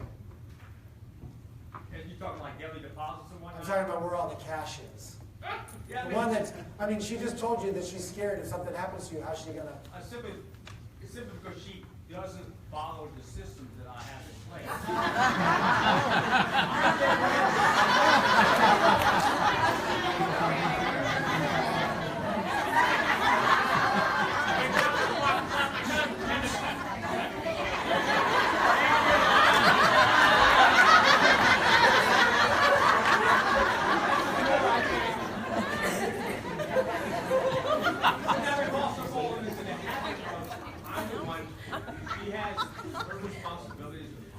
as you said, with the. To make the cookies. With the kids, put down, and that's her forte, and as I've taken on, we have taken on, excelled in the areas that we're good at. So in any good business or any good partnership, there is a benefit to cross-training people. It's called disaster recovery. And it's not that she's going to go in and do your job, and we damn for sure don't want you making dinner or taking care of the kids by yourself. But it would be good if the two of you actually cross-trained each other. And then once in a while, you swap for a day. In seriousness, I mean, I'm being totally genuine right now. Because it stems with a little bit of respect about what the other person is doing. And she definitely has respect for what you're doing. And it appears that you have respect for what she's doing. And I'm saying that to both of you nicely to not start a problem. But you two could improve the level of respect you have for what the other person does. And I think some of that cross-training of just saying, these are the things that I do that I know that I'm really good at. I'm going to create a vault for you, or I'm going to just show you how this works. Because God forbid, all kidding aside, if something happened to you, he has to understand what goes on with the kids. Right? He's a great provider, and you're a great provider, and you're a great mother, and I'm sure you're a great father. But the more that you guys can be cross-trained, because you now have truly entered into being partners at home and being partners at work, and the liability for your kids, forget about you guys. Honestly, nobody cares about you. You care about what happens at home. And so the liability for those kids is your responsibility. And so rather than thinking about sharing things, oh, I'm good at this, she's good at that, he's good at this, whatever, just think, if something happens, like God willing, like how does the rest of the household function? Legitimately. Like if something happened to both of you, what would happen? Do you know that answer? You should have that plan. For the business's sake, because God forbid something happened to him, how many people work in your salon? There's 18 of us. Okay, well there's 18 people's livelihoods, their family, right? What's the plan if something happens to him? Forget about the bank account for a minute. How does the business function? Who's in charge if something happens? Who owns it? How does all that work? You should think about that kind of stuff. That is a requirement of being in a family business, is that they have to know. And Michael and Ramona, I think, they really do that really well. A lot of things that Michael struggled with, and I'm being serious for a minute, but the communication and the sharing of knowledge is something that you guys do well. And maybe just work on that a little bit. She's really in charge. I know you like to tell everybody you're in charge. Yeah. What else? Yes, ma'am. I run a small booth rental business in Florida, in the Panhandle, and I was wondering if you have any advice for booth rental, because obviously there's not really a whole lot of growth once you hit your full capacity. How do you know? I mean, I guess you would need more booth renters. How many square footage do you have? About 1,400. And so when you say booth renter, because I'm relatively new to the industry as that term, salon owner, booth renter, you're doing nothing more than renting out space. Exactly. Providing the infrastructure and trying to make money on, this is how much each booth generates, this is what my rent is, this is what my overhead is. You're like WeWorks for hair. You know what WeWorks is? It's an office co-op where you could just rent a cubicle. Same concept, right? So who did your layout of the floor? I bought a previously owned salon, and then I just redid the stations and stuff like that. And how do you know you have the right number of booths in there? Because it's about all the space that I have. How do you know? I don't know. Did you have somebody else come in and tell you? No, I did it all myself. Okay. And what would it cost to add one more booth? If you had the space? Maybe like $600 a booth, maybe? Including the chair and the furniture? Maybe more.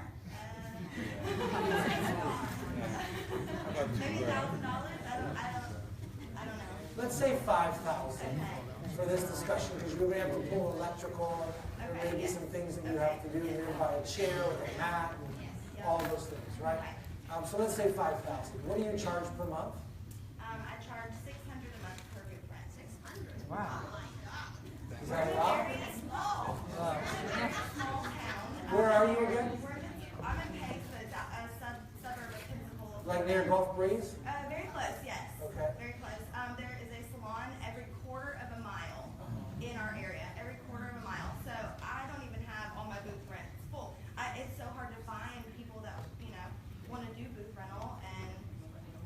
it's also hard to find people that want to do commissions. So What, it's just what, very what, saturated. yeah, what differentiates your business from other businesses? I don't know.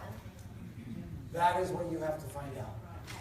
Because if saturation is one thing, separating yourself from everybody else is another thing. So I guess my biggest concern would be, why are you special? And I don't mean you individually, you know why you're special, but why is your business special? Why would somebody stay where they are? And so your answer is, I make my booth rent cheap. And That's not average in our area. We are, yeah. But what I would rather you did is put a lot of time and energy and money into figuring out how to make your place different and how to make people want to be there, and making it less about 600 versus 750 or 600 versus 675, and giving them that value. You have to, your job as the landlord, and I'm going to call you that for this discussion, is to create value. And so if you think about all these new communities that have been built for housing rentals or apartment rentals, they've had to add tennis courts and add a lake and add a security guard, and they've had to do all these things to differentiate itself from a building with a parking lot. The rent may be the same, but they had to differentiate themselves. And then once they differentiate themselves and they create demand, then once that demand gets created and the supply gets constricted, what happens to the price? It'll go up. So you have to really figure out how to create demand in that business. And the only way you're going to do that is to do a small survey of, and I don't mean call them, but go there, do a small analysis of everybody within a 1 or 2 mile radius. Understand who your competition is, what they're doing, what they're charging, what services they offer, what are they providing other things for their booth renters that you are not, and then come up with some ideas of things. Have you ever sat down with your renters and said, what can I do, what ideas do you have to make this place different? Sometimes. It's a daily. That sounds like no. You know, well, not really, but they come at you as a business owner. They'll come at you with, on the daily, we should do this, we should do that. Okay, so I'm going to give you 3 things. Can you write them down? Yes. Okay. And then I want you to email me. And don't email me until you've done them. Okay. Okay?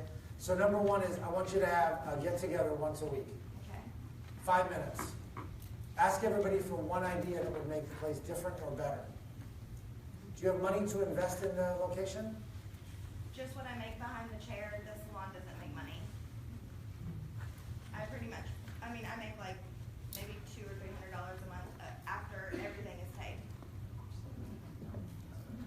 As a booth renter? As a landlord? As the landlord, I make what I make behind the chair to supply my household and stuff like that. So why do you do all this? I don't know. That's a very good question. I do love. What'd you pay for the business? I paid about $25,000. And your return on that's been? Nothing. Okay. So you have a couple of choices right now. Do you have anybody that's a booth renter that's really strong? I have 2. And do they have opinions? They do. Do you listen to them? Sometimes. You may be at the point where you need to bring them in as partners. I have asked.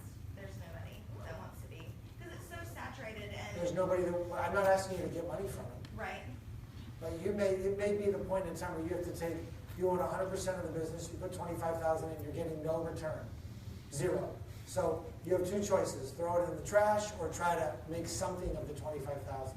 Even if you gave 2 or 3 of them some meaningful equity in the business, or you gave them meaningful equity over a certain number of chairs and let them start bringing people in themselves and create more of a co-op as opposed to a landlord model, there may be a possibility. Okay.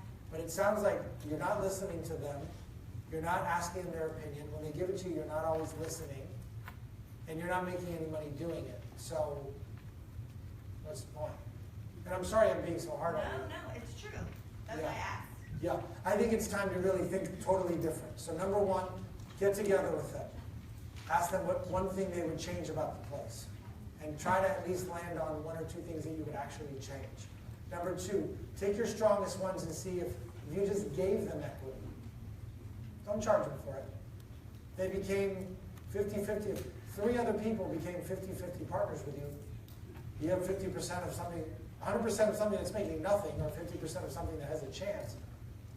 Right? Does that make sense? Yeah. sometimes people get it in their head, and Michael is this way, I'm just being honest, where they think like giving up equity and having a partner, it's like, but then I have to share, and then like people are going to ask me, and I have to be accountable, and they have questions. It's sometimes better to have partners, because then you don't feel like you're going out on a plank by yourself. And if you make a mistake, you make it collectively. If you have success, it's just fun. It's just more fun to be with a group. Okay?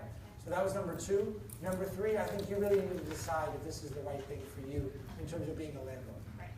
And do some soul searching. Because you're obviously talented enough to generate revenue on your own as a booth renter. Right. Maybe that's the best thing. Okay? Do you think switching to like a commission salon would be a better idea? Or I don't know. I'd get those other ones answered first. okay. Get those answers. Yes. Hi. Sure. You can just talk loud. Okay, cool. Cool hair. Thanks, I Really appreciate cool. it. So, this is Nancy, I'm Kat, and actually, we just opened up. What's your relationship? Okay, well, it's kind of interesting. Well, I can give you a tiny bit of a background. Sorry, a little emotional, but, Come on up here. okay. Gotta do that to me, huh? Well, it's just then everybody can hear you better. Is that what it is? Yep. That's what it is. Okay. So, what's your story? What's the connection? Okay. So I'm a recovering drug addict, and sorry.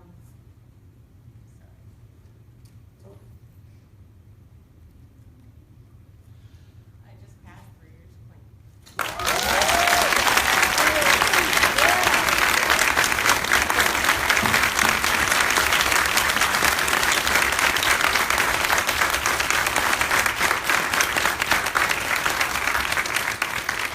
People thought the salon industry was boring.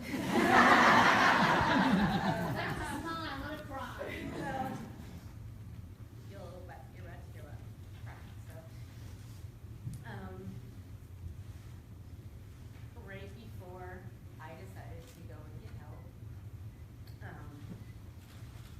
my best friend had passed away, and that was when I just like couldn't take it, like when you get out of bed. I was also myself molested as a child and sexually abused very badly, and I just didn't know how to get over it and live. And Sarah was, one of my best friends, and that's her mom.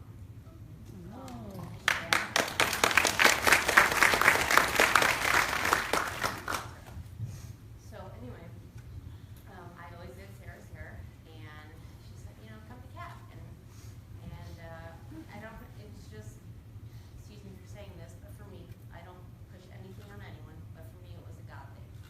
And after Sarah had passed, I didn't have a really, my mom and I had a difficult relationship, but things are great now. I love her to death. But Nancy has, my God, I'm so grateful I have someone like her in my life. She has no idea. My family's moved out to Colorado. I'm a single mother of 2 children, and my husband recently relapsed, and I'm doing everything on my own. And so her and I just opened this salon, and she works somewhere else. I've been told to like put yourself in sometimes a sink or swim situation, and I'll tell you why. Because I don't give up, and I'm a chance taker. And when you put yourself in that type of situation, you would be amazed at how well you can swim when you don't have a choice but to succeed. Believe me, I will succeed every time. And especially when other people are dependent on you. So we went ahead and got this place. It used to be an art gallery, and the landlord is more than willing to help us in any way that she can. Where's it located? We're in DeLand, Florida. Okay. It's a downtown district. Yep. The problem is North of Sanford. yes. No, DeLand where Stetson University. Oh. Yes, it's north of Huh? North of Sanford. Yeah. I used and second. On I-4 East. So, so, you know, I am, this is my only job. I actually was working with other addicts, and I worked there for almost a year, helping them change their lives and getting clean. And I decided to stop, and I don't know, we found this place, and we did. We moved quickly into it. I can admit that, and she can too. However, if we didn't get into it, then we wouldn't have gotten it, and it was just like this dream. You know, How long has it been open? Together. Gosh, not even, maybe a month. A month. And you put up all the money for it? She did a good bit. She did a good bit. You know, there was, I don't want to get into everything, but she put in a good bit with one part, and I put in a good bit with another part. But I work my butt off with marketing, and I'm trying to get very involved in the community. How many chairs? Right now there are 3, but I basically am the only one that works there. She has another job, is what I was getting at. She's an esthetician and an awesome one. And our thing was that was going to set us aside from everyone else was in that town. Really, not many other people do permanent makeup, and she was going to be, you know, we were going to be like that dynamic duo. You know what I mean? And it's hard. And it's nothing personal against her, but she does have another job where she's an esthetician, and she is trying her best to come to the salon when she can to, you know, our original agreement was like 1 day a week and stuff. And I guess my question is, you know, it's like I'm trying to What's permanent makeup? permanent makeup. Oh. Brows, Oh, okay. She's also an acne specialist, and which is great for the area because there is a high school, you know, a college, you know. Did you build a facial room inside the place? So it's not built yet? But everything else in the salon is done. Except that room. And Are you frustrated right now? if I'm going to be honest, I am frustrated. Does she know that, or is she hearing that for the first time? She knows that I'm frustrated. She knows I'm not mad at her. I am. Who are you mad at? I am mad because of the original agreement with the 1 day a week. If I'm being honest. I think you're mad at her. She could just be honest. Like you, I'm not mad at her, but I'm mad at the situation. Okay, you're mad at her. No. Listen, I don't want her feeling I love her. You guys are like family. But, you know, it's supposed to be 1 day a week, you know, and it's been a lot to take on. Yeah. I guess I'm trying to figure out, like, how, you know, as far as the marketing, and I mean, I have spread myself so thin, it's insane. And So I'm going to play devil's advocate for a minute. I guess let's go. Who's responsible to fill the other chairs? Well, yeah, it's come on me. Okay. Well, who else would it come on? Well, I mean, originally, we were supposed to, like, Well, she's not holding up her end of the bargain to be in the room, right? Is that fair? Yes? Come on up here. You don't need to record your situation. It's okay, we're going to work it out real quick. So you thought it was just you all. I was nice to you.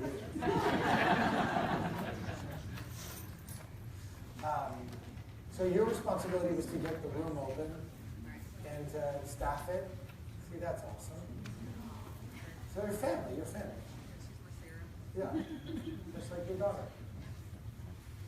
Your daughter is the one that was from the past. She's the one that inspired me to become an esthetician. Your daughter did. Yeah, she's, long story short, I worked in IT, information technology, Yeah. colleges and universities. I got downsized after Y2K, figure out what I was going to do. Yeah. My daughter said, well, why don't you do this? You'd be great at it. And you love it. So I love it. I live it. And the reason you have your other job is you didn't make money. Oh, that's another thing. I work for the largest dermatology practice in the country. Okay. And I did have 4 offices that I was going to go to now. Okay. And I really down to 0.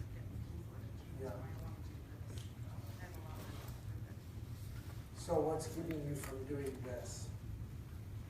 Well, my husband just gave 8 months notice that he was retiring to his company. Yeah, that's And we're kind of trying to figure out how to put each other in work until I'm free. So your job was to take care of the esthetician, permanent makeup. Your job is to take care of the hair. That's what the salon is. That's what this salon and spa or whatever it's supposed to be like. So you've made it clear that she's not holding up her end of the bargain. Could she make the argument that you're not holding up yours either? I don't know. I don't know how she really feels. I would like to hear that.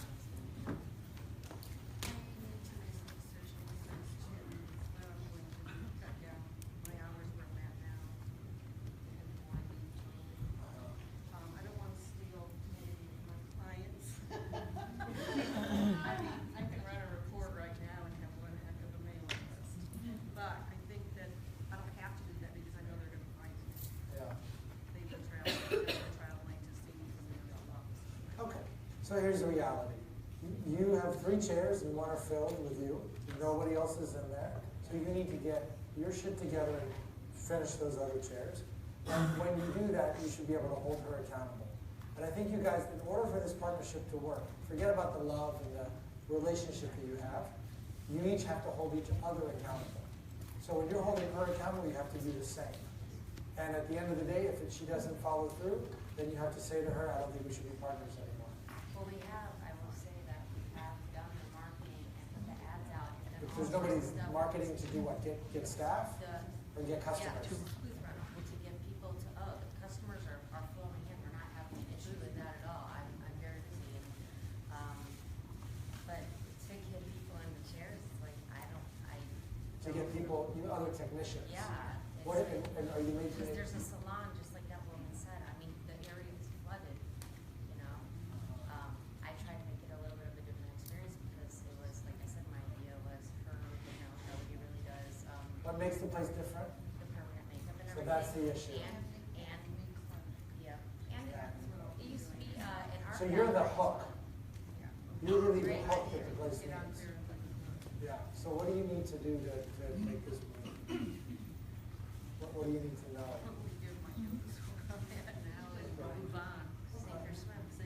Yeah, I think you have to make that decision. And I do appreciate where she's coming from. She's got to make money too to pay her bills, right? You can respect that. Of course. Yeah. So it's, I did, I mean, You yeah. know, it's waiting for her to I'm sorry, answer. no, I was. Come on, wake up. No, sorry, I'm sorry. the love that you guys have for each other can't be compromised, but you do have to follow through on this, okay? All right, keep in touch. Let us know what's happening. All right? We have time for one more.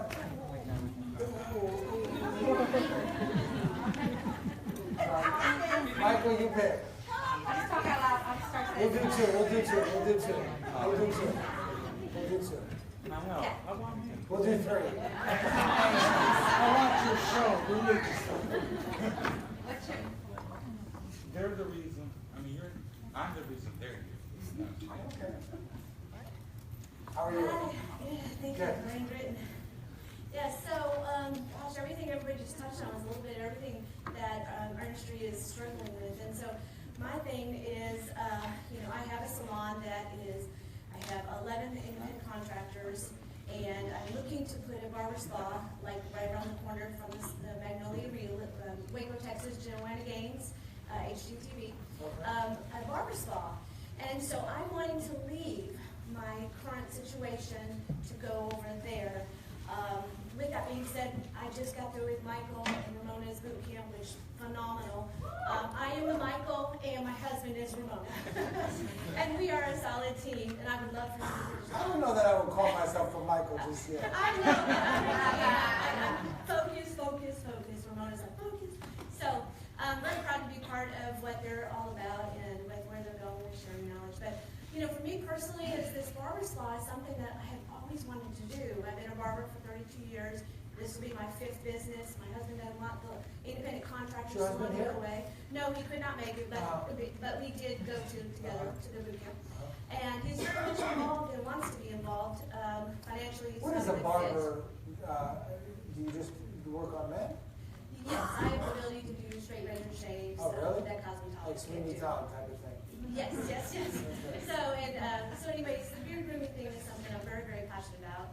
But the focus is, I'm into So everything. you work at another company today. I own a salon. You own a in salon, Waco. and you want to open up. I am opening it up. Okay, okay. It's, All right. it's in the process.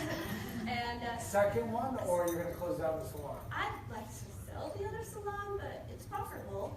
So my husband doesn't want us to, and he wants to be there, and I be over here. What's your problem with that? No problem. It's just we got to focus on money in the bank, and with their help, and keeping us. And so how much does it cost to open up the barber shop? The barber shop is going to be $150,000. And you have that money already? Yes, yes. Okay. Not me personally, but I do have some investors that are participating in this. Okay. So, the independent So contractor. is the reason the salon is profitable is because you're there? No, I have really good staff. We are a booth rental place. I just turned down 3. You need a lesson.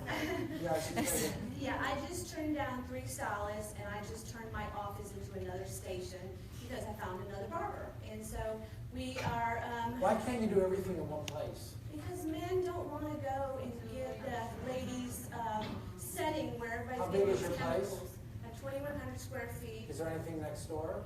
Oh, well, I was going to go next door with the barber spa there, but it wasn't going to be as much of a neat niche as to be around the corner downtown from the Magnolia Silos situation, where there's 70,000 people coming all over around the world to see them. So, anyways, question. Yeah, I'm just Yep. curious. So when you move your barber shop, are you going to take certain people with you that do barber work today? Well, yes, I have the 2 other barbers. So how much yes. revenue is going to come out of the main salon? The one that I'm currently at? Yep. Yeah, it profits about $5,000 to $6,000 a month. So when you move those people that are generating revenue in the salon today that work on barber, what's going to happen to the salon's profits? I'll just fill them with booth renters, and it will be solely a booth rental place. No problem. And, there needs to be. It will be, it's hard to it will put be them less together. profitable or more profitable?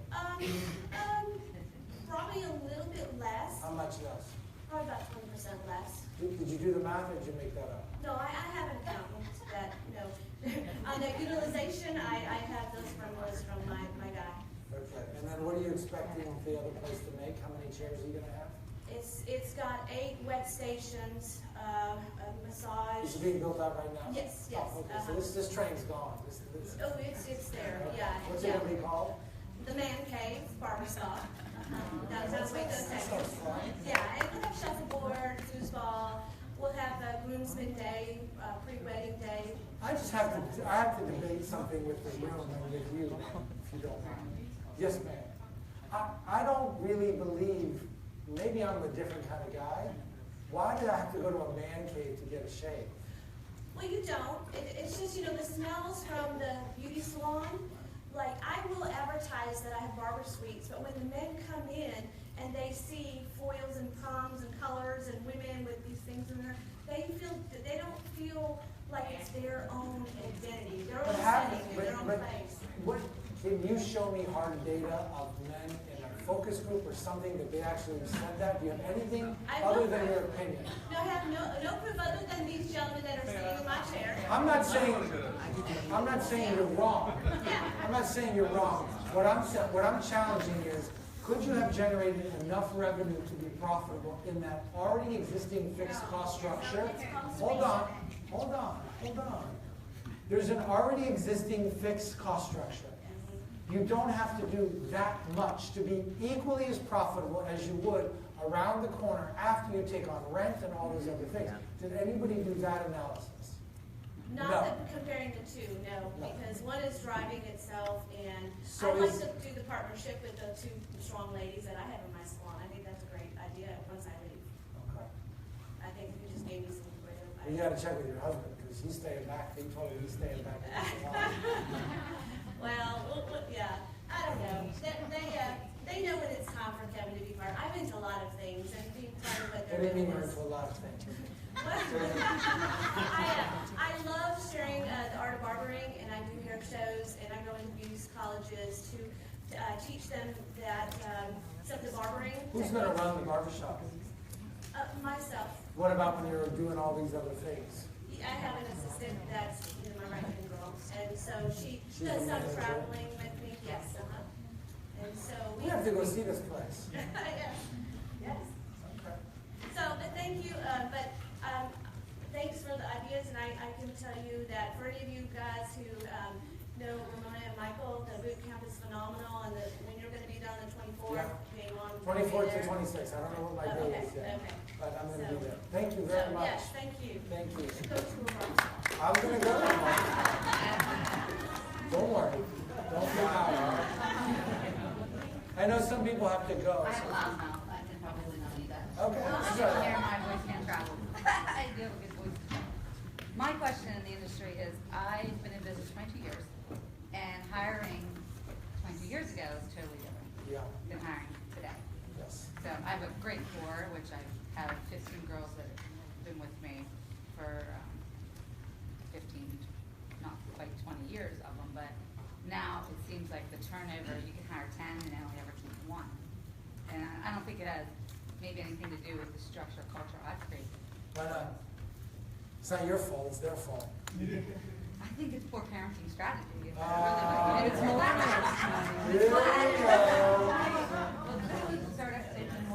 Come on up here for a minute, please. Yeah. Who said I agree with you? You agree that the reason there's turnover in salons is because of poor parenting? I'm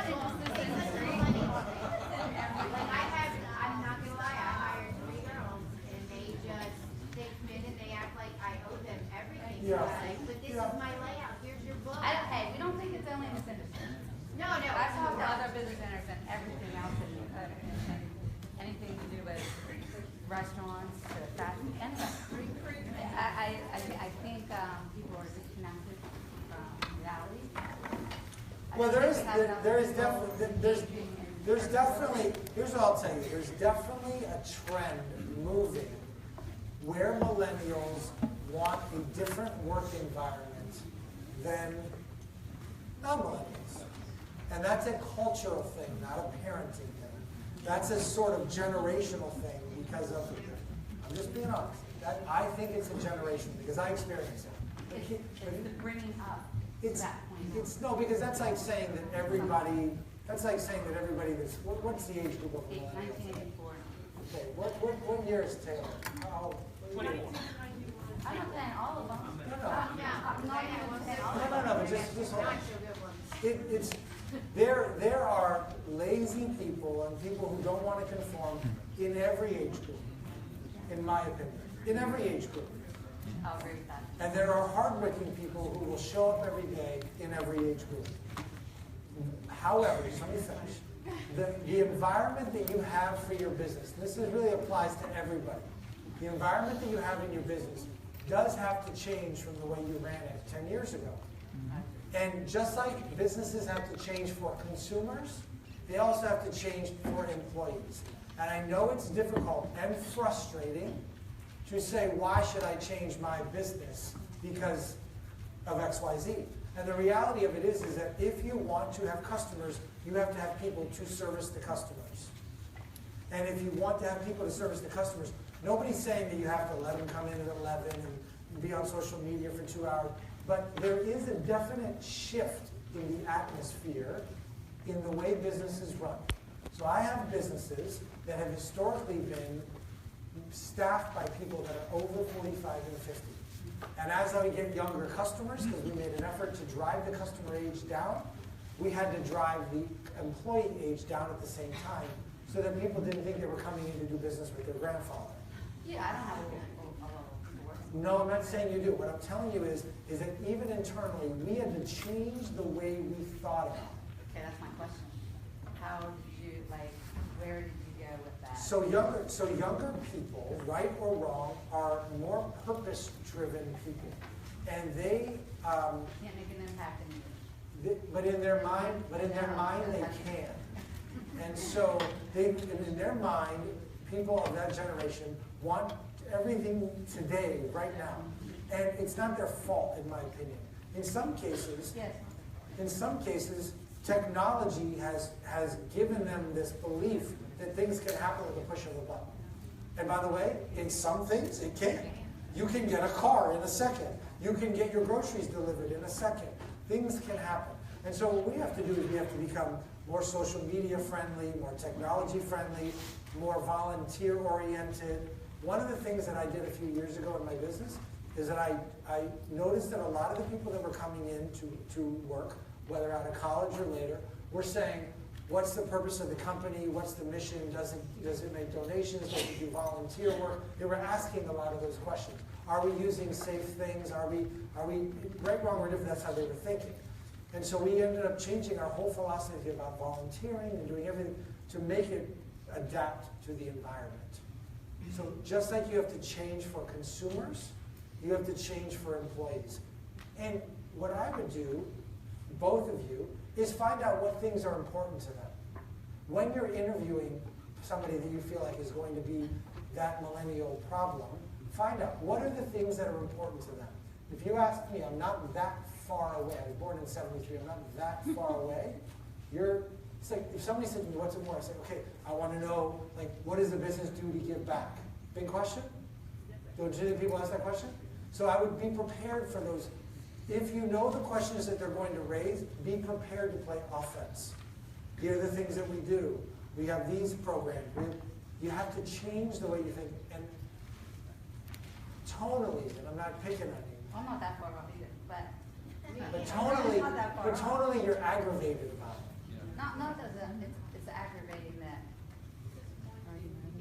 I want to know. Don't be disappointed. It's just you don't have a so choice. you figure maybe, and maybe in this industry, maybe others, your plans aren't to keep them long term. Why?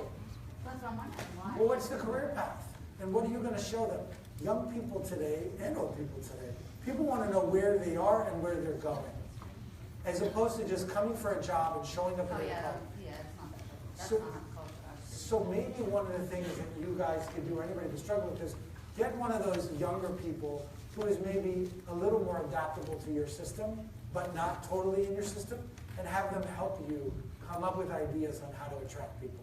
If 1 out of 10 people are the only thing that's staying, I'm sure it's a little bit of them and it's a little bit of you. Something's got to change.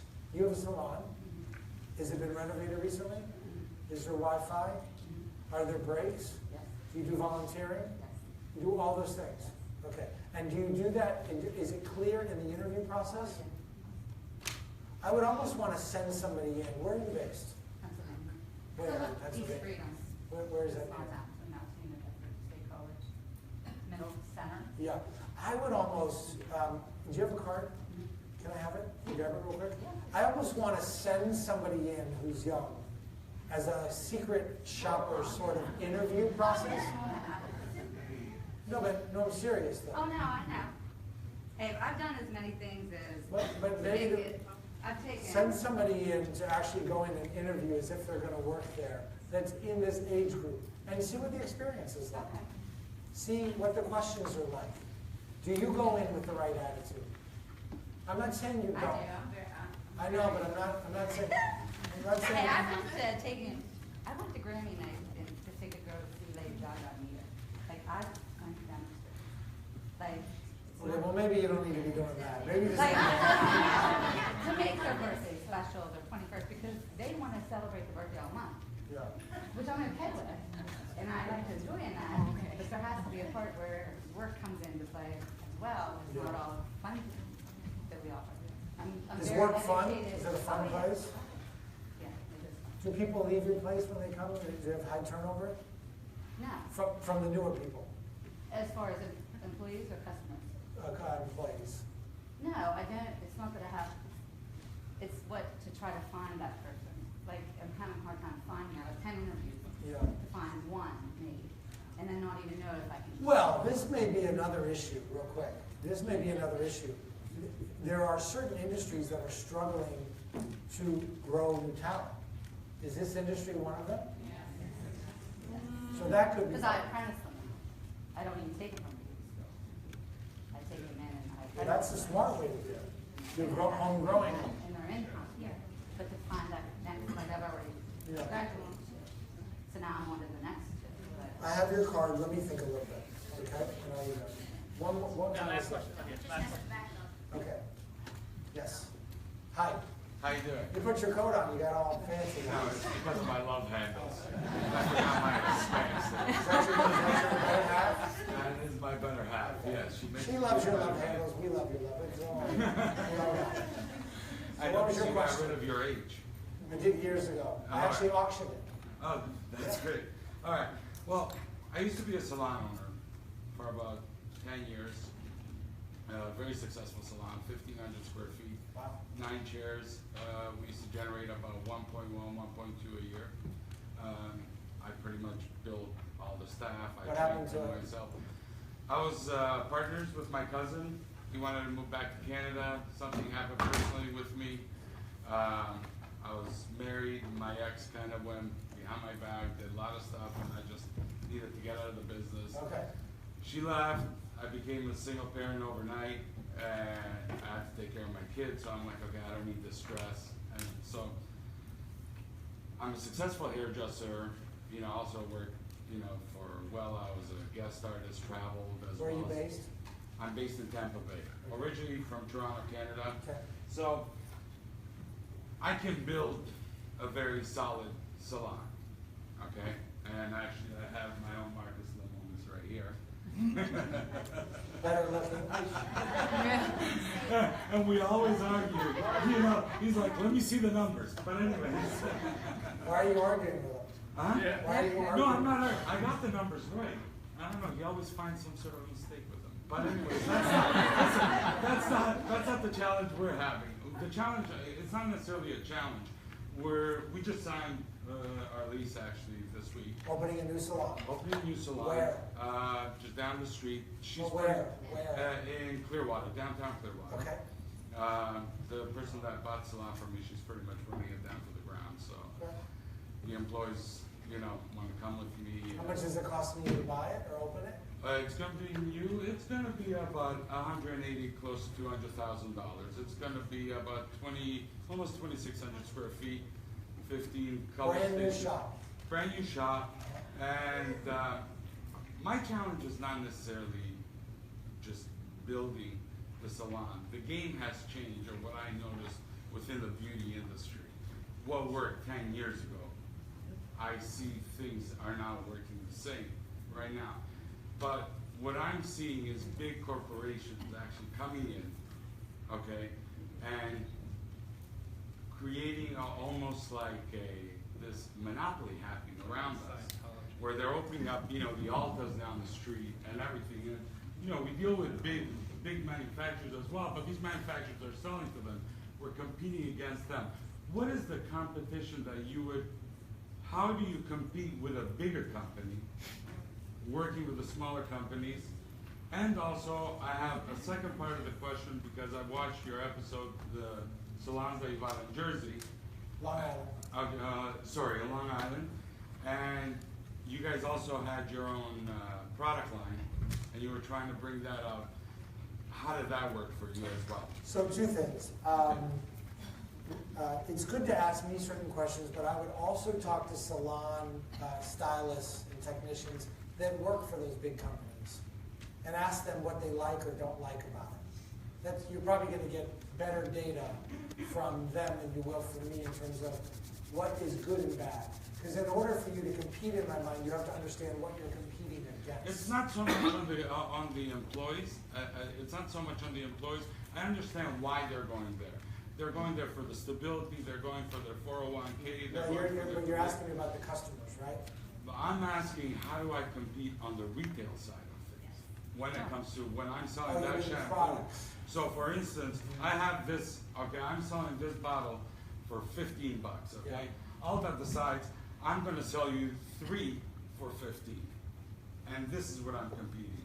Like, for instance, sometimes some of my clients buy a. What's your primary revenue source for the shop you're about to open?